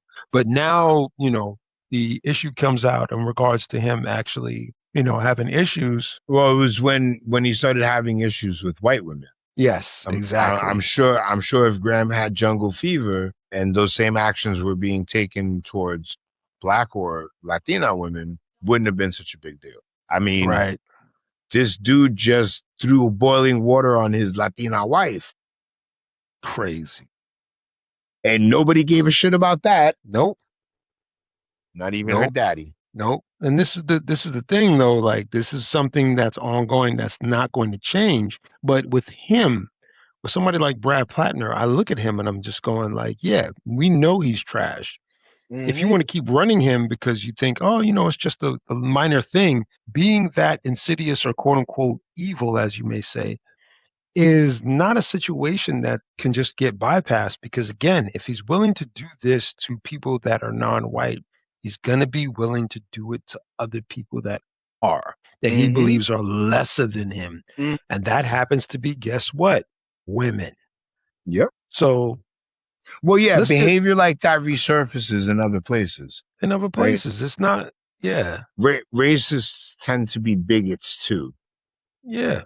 Yeah, right? this is standard protocol. You know what I mean? This is nothing new. It's just See, part of now, his persona. I'll give you my take on the whole platinum situation. I can see why the Democratic Party felt like he was a win in that state. And I'm not trying to say that anyone from that state is or isn't racist, but like you just said before, that's kind of par for the course.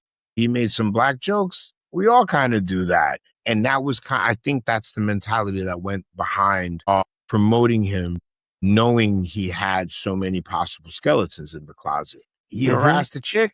We all do that, bro. Come on, right? Yep. He did a little Hitler. That's funny, bro. Come on, we all do that shit. And it seems so, like it shouldn't matter, but it does, because even though yes, he might not do that in front of a Jewish person, give the Heil Hitler, his comfortability doing it behind the scenes is the problem, because that means that we can't trust you. Exactly. You're sketchy, bro. And it's not going to change. It wasn't going to change when we saw it, and we knew that. It's just the other people knew that and didn't care. Well, but you see, here's the thing is, I think our community knows that instinctively for one reason. It's far and few between where you will meet a white person who doesn't in one way or another disappoint you. Yeah, that's true. Far and few between. That's a dangerous thing, having white friends. I hate to say that. You have to be mindful that there's a possibility that they may betray you, and i.e. Nolan Wells, and i.e. all the other people. And I'm not that those are extreme cases. That's the wrong wording. You're speaking about very specific cases where you're in physical danger. I honestly see it as when I say you can't trust them, you can't trust them being in another room from you. In your face, they will say, you're my friend, you're my boy. And the minute that you're not in earshot, or they think you're not, or they think they've got a little inside joke, it will come out. And then don't get them upset, because then you wind up down the path of a Nolan Wells. Don't anger them. Don't be the attraction of a woman that they're interested in, because that's when you find yourself not coming back on the boat. Issues, bro. A lot of issues and a lot of things to deal with when it comes to that. But this is, again, this level of violence that we have to actually curtail. But this is part of the issue when it comes to people classifying us as non-white men as patriarchs as well. We are not patriarchs. And a lot of the reason why is because we do not exhibit the habits or behaviors of white males who are considered the ultimate patriarchs. We do not annihilate or try to commit genocide against other people. That's what white males have done across the planet. Well, okay, so especially here. When you say we're not we don't exhibit the same behavior as the patriarchy. One, yes, some of us try to, but I'm going to agree with you that even those people who try to practice the patriarchy and are not white are not part of the patriarchy, because they will never be in the position of leadership, of true leadership. They might lead the little cutout group that they've been given, but they will never be the leader, the thought leader of the party. Soul, what's his first name? I always forget his first name. Thomas Sowell. They love to bring up Thomas Sowell when it's black stuff, but you will never, ever, ever hear Thomas Sowell brought up in any way when they're talking about white society. No. You won't. They'll point to him and say, oh, why aren't black people more like Thomas Sowell? He's such a good, black person. But the minute it's white society, you do not hear that name. Well, this rings true to currently Officer Tatum, who's actually putting himself. Fuck that guy. Yeah. And I'm not bleeping that out. You're cursing too much, man. Anyway, we'll start. I don't want to go too much into him, but clearly he's making his stake for that space. And this is a person that if you asked him about somebody like Max Miller, he would come up with an excuse and a reason why that he shouldn't step out of the race and he should stay in there. And these are the type of people that this white supremacist society, feeds off of. They need in order to make sure that they look good, because that's the ultimate key, is to have this black face coming up stating these things, these correct facts. And then at the same time, you come back, right? And you could say, well, I had a black guy say it, so it must. Yeah, exactly. And that's exactly it. Well, listen, That's the key. Officer Tatum has never seen a white man's leg he didn't want to hump. Well, what we call it racial showcasing. They showcase him as I like that phrase, racial showcasing. Window yeah, dressing. yeah, yeah, essentially, right? They show him, put him out there like, hey, see. But when you come behind the closed door and you see exactly what's going on behind the door, meaningly, when you see who's really in power, when you see who's really in charge, who's funding him, who is Mm-hmm. allowing him to do the things that he does, they are predominantly white. The And Daily Wire. that's the end of the story with him. So Mm-hmm. somebody like Max Miller, I don't know if we're going to see him step down. I think they're going to start to I think my personal opinion is that these news programs are going to dismiss him at this point and not talk about him next week. You'll never hear about him until it's time for voting. That's what I think. I think they're going to drop Mm. the story. That's how I see it. I could be incorrect, Oh, but I highly doubt it. Highly doubt it. you know what would have kept this on the front page until the midterms? What? If you'd have wore a tan suit. Man, I don't know, bro. I don't know. You know what I'm First saying? of all, he's too chicken breast colored to look good in a tan suit. Yeah, So that ain't gonna work with this sucker, man. And look, like you look at him and you're like, this guy, you freaking abusing women? Like, yeah, what's dude, wrong with you saw the interview, the statement he gave from his kitchen. yeah, like Even they're denying this, he comes off as being the person he's denying being. yeah, like I just look at him and I'm just like, it just He doesn't. got He doesn't crazy look right. eyes. He got Yeah, crazy eyes. he don't look right. He doesn't look right. And we're at a time where, social media, images, pictures, you could have a record, but if there's He something does that's have a off about record. you, yeah, He's he got does have a record, by the way, he has folks. a record of I don't know. Domestic I know he has violence. some domestic violence charge in his teens. He had Yeah, some charge yeah, at 17. yeah. He's a violent dude. There's no escaping that. My thing Mm-hmm. is with this is just like this is the space where a woman will go to the police department, but knowing how powerful this man is, what really is going to come of it? Well, I think that is I kind of what happened. He says there are police reports about all this and that the local police didn't feel like they had to do anything else. So I think what that dynamic you're talking about exists already for in this situation. and it's sad because Hmm. you can imagine how many other women are actually dealing with this. Mm-hmm. Can you imagine that don't have the power? What if it's a small town and her husband knows the police chief and they're good friends. They go out drinking and bowling on Friday and Saturday nights. Like, I mean, Dude, I'm pretty sure that is a more common situation than we want to believe. and that's why in these spaces you have to say to yourself, like, where's the feminist push? Where are the feminists that are like, and I'm not trying to badger them and belittle them, and I'm just like, where are they right now? Like, I thought this would be something that they would put their cap down on and like, yo, Where's Nancy Mace? but they're not going to be Where there for this. where's Miss I survived sexual assault and I'm here to fight for women? Because that's Nancy Mace's fucking ticket. I'm sorry. She lost her reelection bid. She doesn't care anymore. My Game's bad. over. Yeah. She ain't got no job to come back to. So Mm-hmm. why do the things that I was elected to do? South Carolina needs a Mamdani. Man, South Carolina needs one bad. Needs one bad. I've been there and I liked it. I actually liked it, but it is what it is. It's a I done like a deal. lot of the South that I've seen, but I wouldn't live. I mean, I sometimes kick myself in the ass about moving to where I moved. So Mm. I wouldn't want to. The actual South, Florida is the butthole of America. The actual South, below the Mason Dixon and above the what do they call it? The Florida-Nebraska line. No, Floribama, I think it is. Anyway, above the Tallahassee, Florida, that's the real South. Beautiful, gorgeous countryside. It's one of the most visually ideal parts of America. I wouldn't live there if you paid me to live there. I wouldn't. I I get it. wouldn't want. I have no desire to live in Tennessee. Probably some of the most beautiful scenic shit I've ever seen. I've got absolutely no desire to live in West Virginia. I'm pretty sure I like the views from the mountains. I'm pretty sure there's captivating views in West Virginia. You can keep them.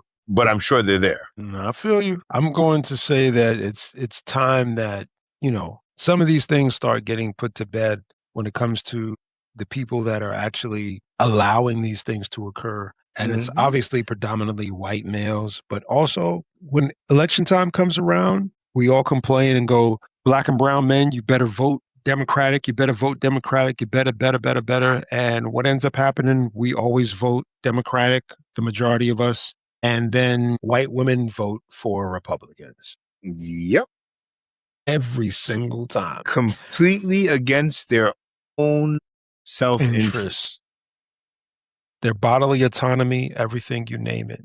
And it's pathetic at this point because the lines in the sand have been drawn and it's very clear what this government feels and what they think about women in general. But things like this with Max Miller could have been put to bed a long time ago if they actually stood up and really were feminists like they say they are. But they're just really opportunists, the majority of them, and they know it. We all know Yep. it. And I, at this point, am not expecting much and I don't expect much from their space. So So this is just this is another. kind of the reason. I know they're not political parties, but this is kind of the reason why I tell you what I think, what I see DSA doing, trying to infiltrate and then essentially propagate from infiltration. The reason why you have to do it is because these groups are all self-interested. Like you said with feminists, they don't see the fight as being directly theirs, so they're not here for it. Like with immigration, white people don't see it as being a fight that's directly theirs, so they're not here for the fight. And every group is going to be like that. Feminists are like that. The LGBT community, Yep, as much as I would like to be considered an ally of that community, they are very, if we don't get the thing we want, fuck the rest of you. I agree. Right? I think The I've Middle heard, and Eastern, go ahead, go ahead. we just want to say this real quick. I've heard people that are fighting in movements and stuff say, well, as long as if trans people are free, then everybody's free. And I've actually heard Yeah, no, I've son. I've heard Angela Davis even say this, and I shrieked before because I'm like, that's not how it works. And I know that. Like, that's not how it works. Well, Because that's like saying if black people are free, everybody's, nobody has any everybody's more free. problems in the world. And that's not No, true. if anything, as long as there is a group of oppressed people in the world, we're all oppressed because we Exactly. could all be them, except we won some sort of birth lottery or they lost the birth lottery, right? Mm-hmm. But the only thing that separates me from being a Palestinian is that I was born over here, and on the day I was born, there was a dude born in Palestine who was Palestinian. That's the only thing that I Right. popped out of a different chute than you did, Right. right? Right. So as long as all that to say, I agree with what you're saying. The Yeah. idea Yeah. that if the most, whoever you think the most downtrodden group is, if they're free, that means everybody above them is free, is nonsense. Because they're being free to do a thing doesn't mean that I or you am free to participate in society now because they won their freedom. Right. Right. And if Right. you, and my last point is, if you live in a society who's deciding who is equal and not equal, who's free and not free, no one's free because your freedom can be taken from you in the stroke of a decision. Exactly. That's the big thing. It could be taken away from you. It can be zapped away just like And that. that makes it not freedom. Mm-hmm. Mm-hmm. That makes it privilege. Yeah, they're giving you a little lease. Mhm. Giving you a lease for now. Let's see how you do. You know what I You can go mean? you can go that far, but you better behave. You better behave. You know what I'm saying? All conditional. So let's dial and like, share, subscribe, folks, in the Cypher podcast. Let's dial into this real quick. We're gonna switch gears, folks. Switch it up to Tupac Shakur murder trial. Wow. I can't believe I'm actually seeing this or hearing this. Like, what? I can't believe it took this long. You? Gangster, I'm not we've even. known Keefe D killed him since we saw Keefe D's nephew on camera getting beat up. Literally, I mean, let me not oversell it. Did we know that it was Keefe D, whatever his real name is? No, we knew about the fight in the casino. We knew that he was rolling with Bloods. We knew that the guys that he had to fight were Crips. Uh-huh. And Keefe D apparently admitted to, in one way or another, on video has admitted to his involvement in the murder. I believe there's a recording of him saying that he didn't shoot Tupac, but he did pass the gun to Orlando Jackson, is it? Orlando? I think so. His nephew. So I don't know what took so long. I know it took so long. Somebody needs to get elected this year. There you go. Let's go and take a look one of these days at who's running for office in Nevada. Supposedly it's because Nevada doesn't have a statute of limitation on murder. Newsflash, nobody has a statute of limitation on murder. That's definitely not the unique driving factor here. And apparently the man's confession on video in a documentary wasn't the motivating factor either, because he did that video at least 10 years ago, I believe. So again, why? Crazy. It's crazy. I think it might be another distraction. I think it's another distraction, because there are a lot of things that are distracting the Black community right now, and the non-white community. And it's just, to me, it's utterly ridiculous to keep going back and forth on stories like this and giving it so much attention. I mean, even though right now amongst us in certain spaces, it doesn't get that much, but to me, it's like, why now? Like, what's the dramatic thing that happened now that's propagating this? I don't know. So you just made me think of an interesting conspiracy theory. Another story, another unsolved murder that always just seems to pop up for a day or two and then go away for another year or so. JonBenet Ramsey. Didn't we find her killer like 5 times? And I have no idea who killed that little girl. They still talk about it like it's a mystery.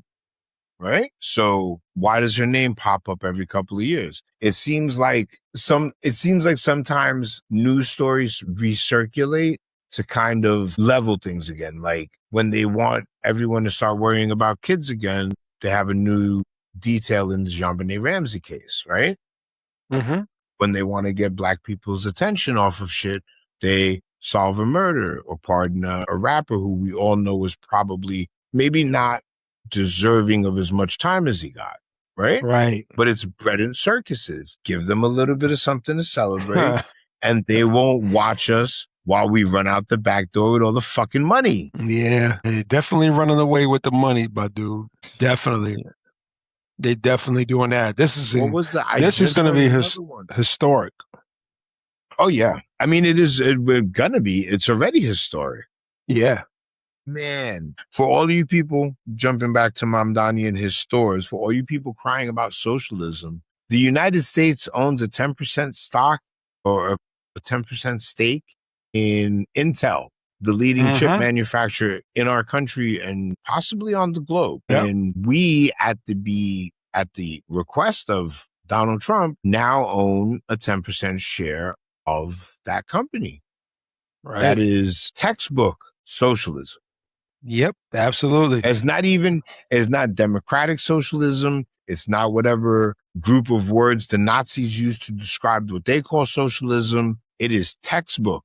By the book that you learn in high school, socialism. There's a lot of socialism when it comes to corporations. Corporations get all the socialism. No, but hold on. When you're talking about that kind of socialism, we have to throw air quotes around it. It is socialism-ish. What they did with Intel is socialism, right? It's not veneered. It's not hidden, obscured. It literally is how socialism functions. Take maybe not what you would call a controlling share, but enough of a share that they are decision drivers in companies. Now, if the government doesn't want Intel to do something, Intel just lost 10% of its voting right. Yeah, I know they're done. Like, they're not done. I'm just saying, like, the decisions that they've made have been clear, and basically they are steadfast on making as much money as they possibly can and maintaining control, as much as they can. And the corporations are lockstep. They are not stepping away. They're not outstepping themselves. They're staying in groove with the actual companies because they want to make sure that they get the subsidies that they always have gotten. And that's the big deal when it comes. That's the big deal when it comes to a lot of this. You know what I'm saying? Yeah. So look, I know you're not a big fan of TV, and I know you're not wouldn't be a big fan of The Sopranos. There's a single episode you need to watch. It's called the Scatino Bust Out. Okay. What we've just described that they're doing in this country is literally what they do in this store. They get in, they start running the credit up. One guy takes this rack of clothing, the other one takes this freaking delivery of coolers, and they go out and sell it and make money. And then at the end of the episode, the guy who owns the sporting goods store that they did the bust out in is filing Chapter 11, and a lot of detail. He has to leave Jersey because his wife divorces him and his whole life is ruined. And that's what they're doing to our country. Yep. Yeah. I'm It's telling you, we were talking about it's like, a sell-off. Yes. yeah, private equity controlled demolition, bro. Controlled demolition. What we were talking about with the MMR vaccine and having to license these individual vaccines, I promise you, somebody connected to Trump will get the licensing deal. It's the payoff. I don't doubt it. I don't doubt it, man. I just think right now the distractions and a lot of the things, like, because we circling back around to Tupac, this is real.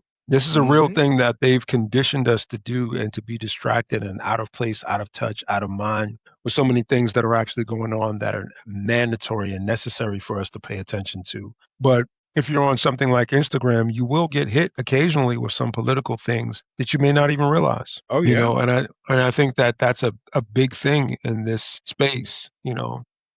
That being said, one of the things that's lacking political value or political texture is music nowadays. And I gotta say, as of 2026, August 11th, the hottest hip hop songs out that are streaming on and on the charts is Iceman by Drake, Janice, STFU by Drake, Dead Fresh by Lil Baby, Motion Party by Bossman Dulo, Cinderella by Mac Miller featuring Ty Dolla $ign. So I don't know if you listen to them. I listen to all of them, and yeah. The only one on there that I could say I would listen to voluntarily would have been the Mac Miller Ty Dolla $ign.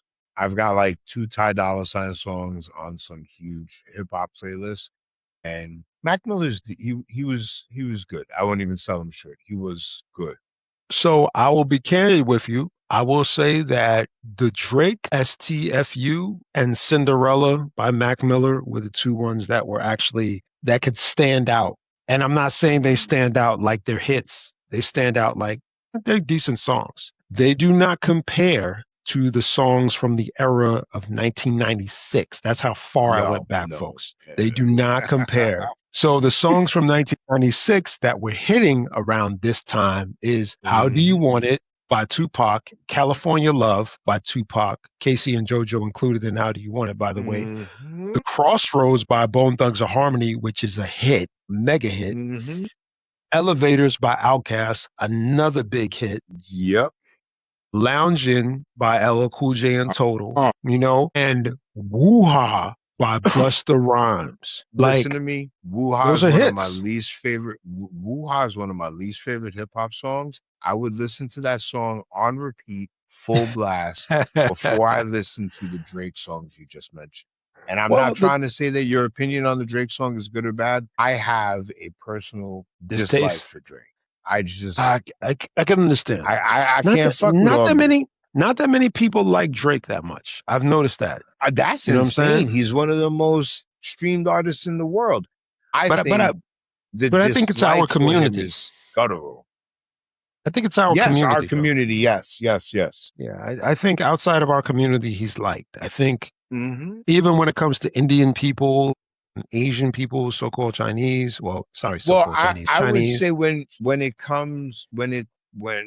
it falls outside of African American spaces, because he's pretty big in England with the urban community. Why? They probably don't know what we know. Well, I mean, they themselves have a bastardized form of hip hop. I'll be a hip hop chauvinist all day long. The British rap scene is not that, right? And it seems like it's a very flashy style, a little bit like drill music in cadence, but it's not really, up to par with any of the songs you just named. And face it, I mean, a lot of Drake's music isn't either. Drake has a prolific amount of albums, but he has a handful of memorable hits. I can't. I don't know. I can't really. He might have had some pop. He had songs that were popular when they dropped, but long term, most of his music is not of value. Yeah, that's correct. That's correct. Most of his music is not hitting like that. I think it's important to say that he's not a bad artist. I think it's important to say that, but I just think when you measure him, and it's not just him, when you measure him, much like you measure other artists before his time, come to the sustenance as far as like what they're talking about, what they're actually saying, they're just not even close. Or not even close. They don't talk about anything. And that's one of the things that was difficult about listening to these 5 songs is that I could only say that Drake said something that I thought was cool, but the weird thing about it is I think that it kind of applies to him, which he said, you come down from your from the hills and from the mountains to come and give out free food. And then when you finish giving out the free food, you go back up to the hills and the mountains and do what you do. You're not really with the people. And I'm just like, you just describe yourself, my friend. I'm like, are you just talking about yourself? Like, what are you talking about? Like, he is Janice. You know? So that's the next album. He's going to come out as trans. So I was kind of thrown off by that. I was like, I don't know about that. But the reason why Drake has lasted so long is because he is palatable to the general public, which is the white public, because he's light skinned. He's got he doesn't have any kind of connection to the street. There's no political value in anything that he says, so he's not saying anything that really strikes a chord. Yep. That's one of the reasons why he's been allowed to be popular for so long. Yeah. And he doesn't say anything that stirs the pot. And I like what you just said. He doesn't say anything that stirs the pot, and he's been allowed to be popular. Allowed to be popular. I'm glad you said that, because that's exactly the way I see it. And again, this does not mean, folks, that he's a bad artist, horrible artist. I just think that in the grand scheme of things, when it comes to other artists that are out there that are promoting good work and putting out unique work that's really pushing hip hop into a new direction and new space and time, he's not a part of that conversation the same way that those artists are. I think that no, he's not. Yeah, and not to drill too far down on the Drake thing, but what you said about artists and uniqueness in their art, that's one of the reasons why he is not an enduring artist, because a lot of his music is either stylistically or the music itself is jacked. Yeah, and I've always seen Aubrey as a chameleon. Yeah, I agree with Whatever the wave is right now, and I have a cousin that's very much like this.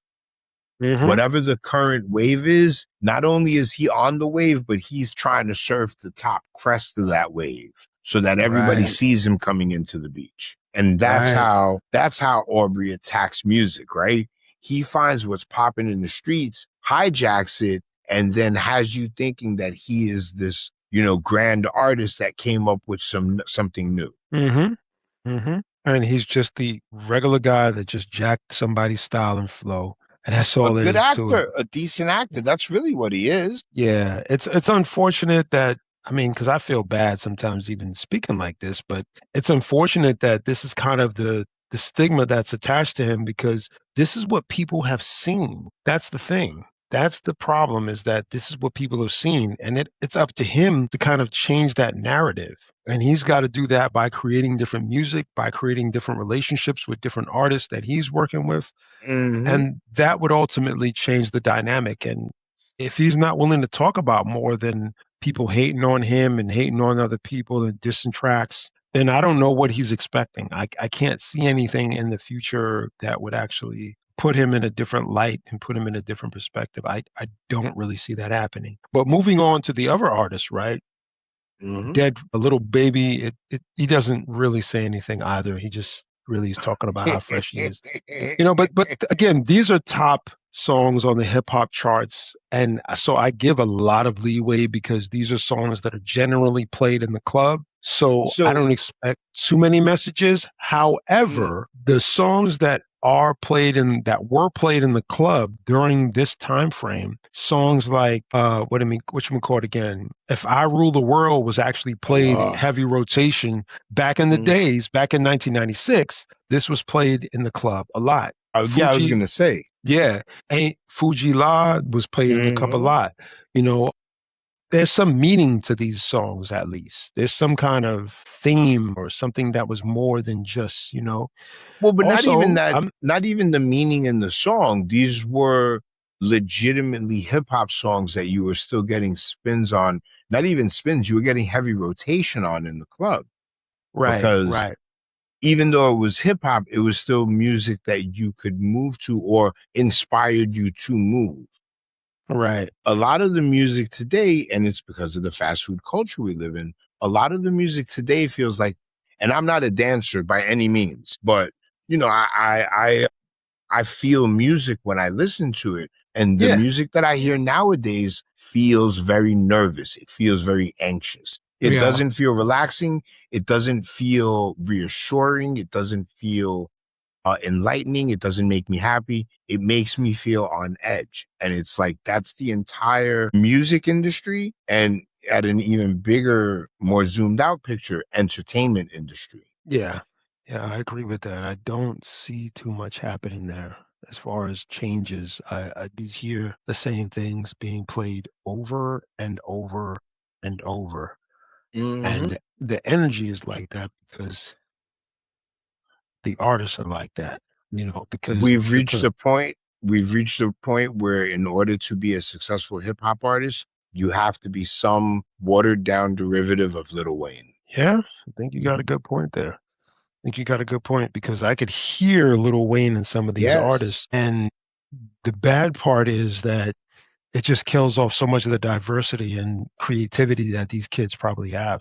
Not even You that. know? You know what kills me about it is that you can hear Wayne in a lot of these younger artists, but the parts of Wayne's not persona, but his delivery, his voice, his character that they've chosen to emulate were the ones that weren't really good, right? Like the whole we've spoken about this before, but when you and I were young, if you were popping pills, you was a crackhead. If you were sniffing Hell coke, you yeah. was a crackhead.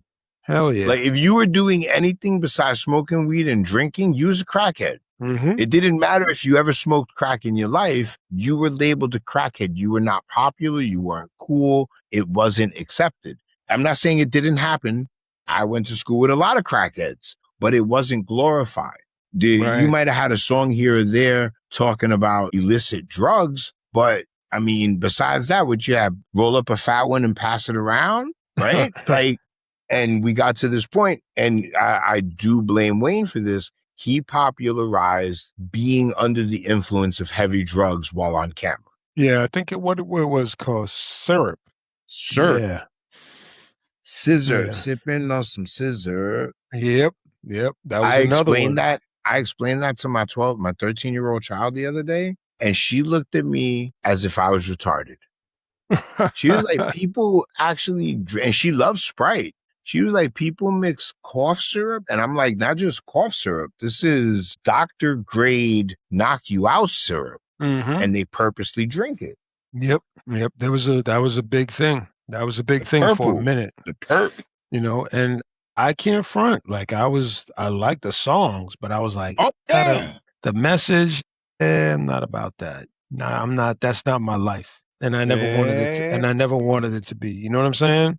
So the When I me wanted that to be my life, it wasn't attainable. And by the time I was in a position where I could attain some kind of or make some kind of facsimile of that life that I was being shown, it was of no interest to me. I agree. I understand that completely, bro. I understand that completely. So I looking back and like, share, subscribe. Just read. This is our hip hop section, folks. Generation wise, man, I do think that the generation that's running the show mainly right now is still baby boomers. Baby boomers are running the show still, bro. That's where the money's at. You Money know, runs the baby. show, brother. And us as Generation X, we're like waiting for them to just die off and go away, but they ain't going away, man.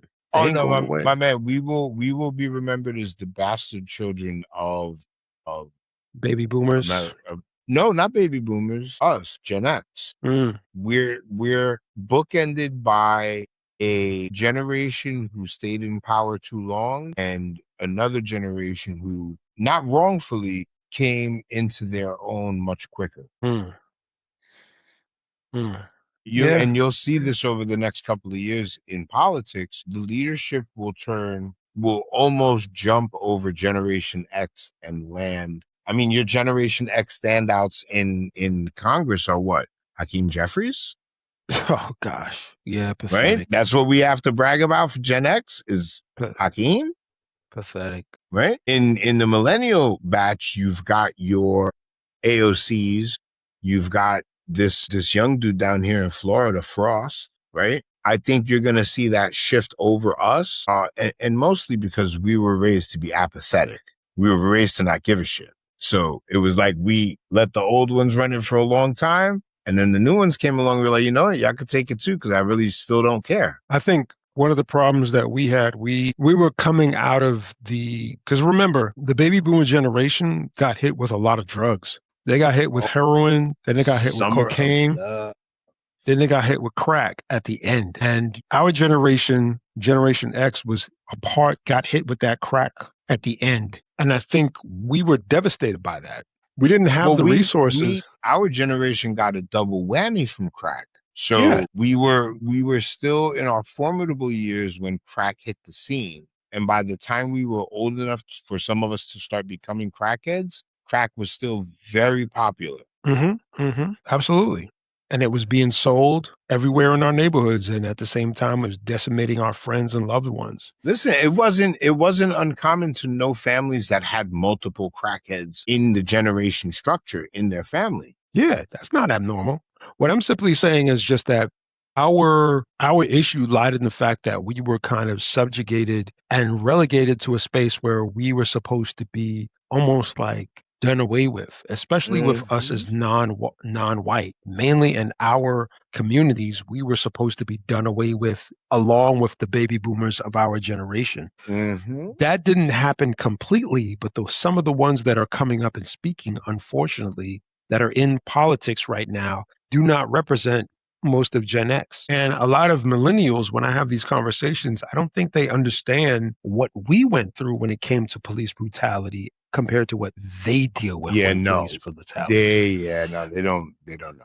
They don't have any understanding. So you have to give them some context. And in conversations, when I'm speaking with people from these organizations, I let them know, like, if I was on the train back when I was younger and one of my friends had his foot on one of the seats and there was nobody sitting there, the back of the train is completely empty.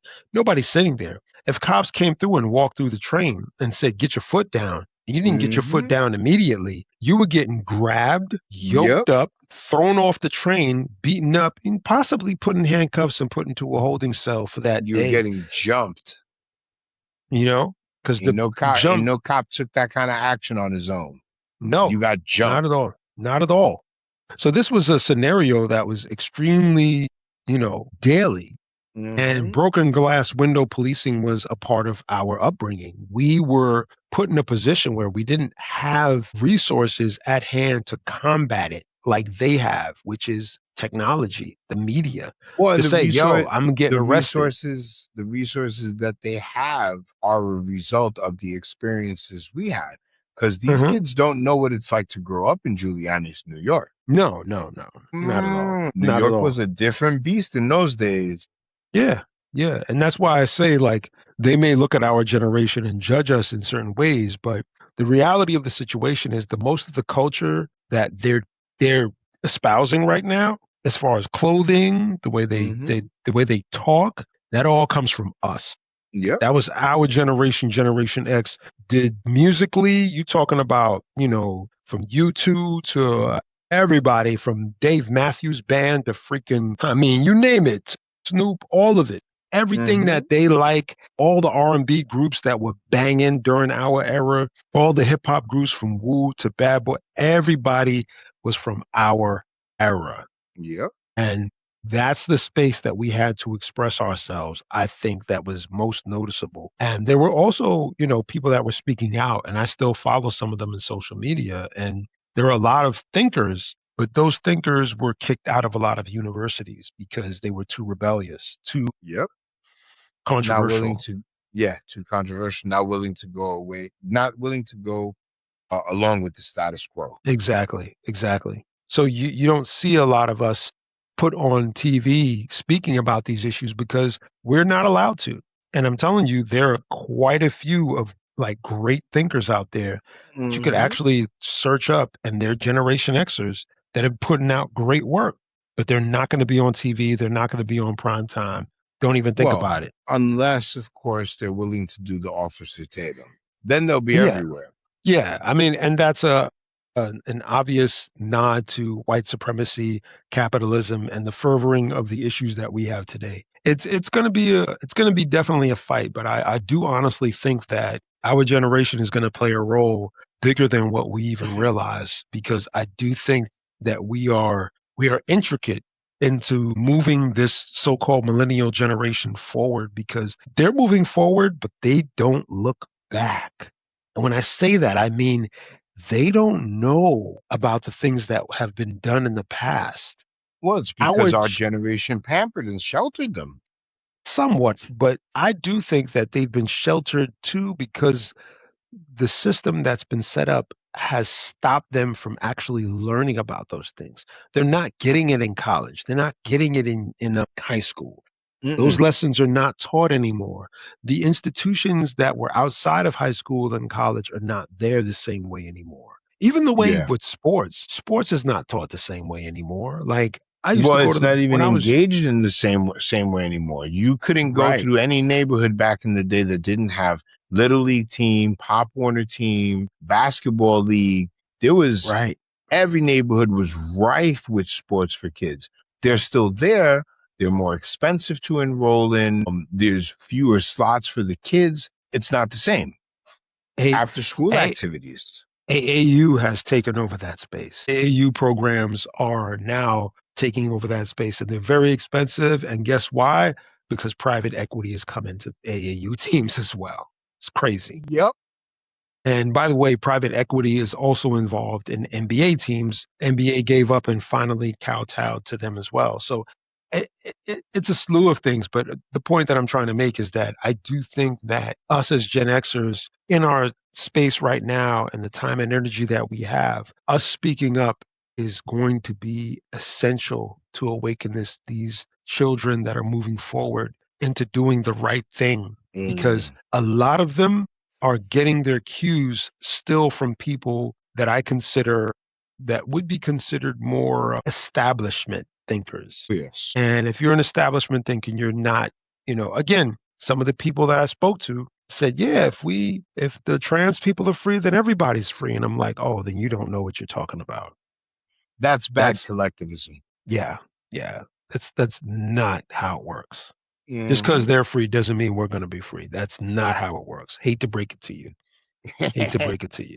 You know what I'm saying? Like, Yep. so it's something to understand. And I'm surprised. I was surprised to hear that, only because when the LGBT community started to become a little bit more, got a little bit more notoriety, they were on TV, they were in movies and all that other stuff. Just because they were on TV and in movies and all that other stuff doesn't mean that they're welcomed in society. It just means that No. corporate media and corporations saw them and said, hey, you know what? Put We them can on. make money off those We guys. can make money off these guys. Exactly. You know what I'm saying? So that's one thing I think is going on. But I do think Gen X is going to play a pivotal role, folks. Play a pivotal role. We got your back, millennials and alphas Yeah, and Gen man. Zers. We are the sacrificial generation. We are. Yeah, yeah, it's a tough generation, man.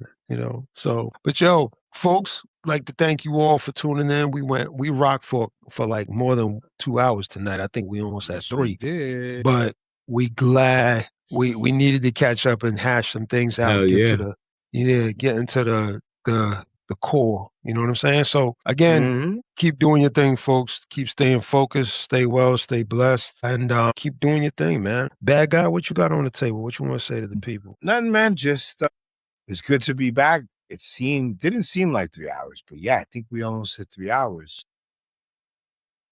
Like Cujo said, man, stay up. That's really the best you could do. The more times, the only time you lose is when you don't get back up. You choose that time. Otherwise, it's just a lesson, and it's on the road to the win. That's right. That's right, y'all. Stay up, y'all. We'll catch up with y'all soon. Peace. Peace.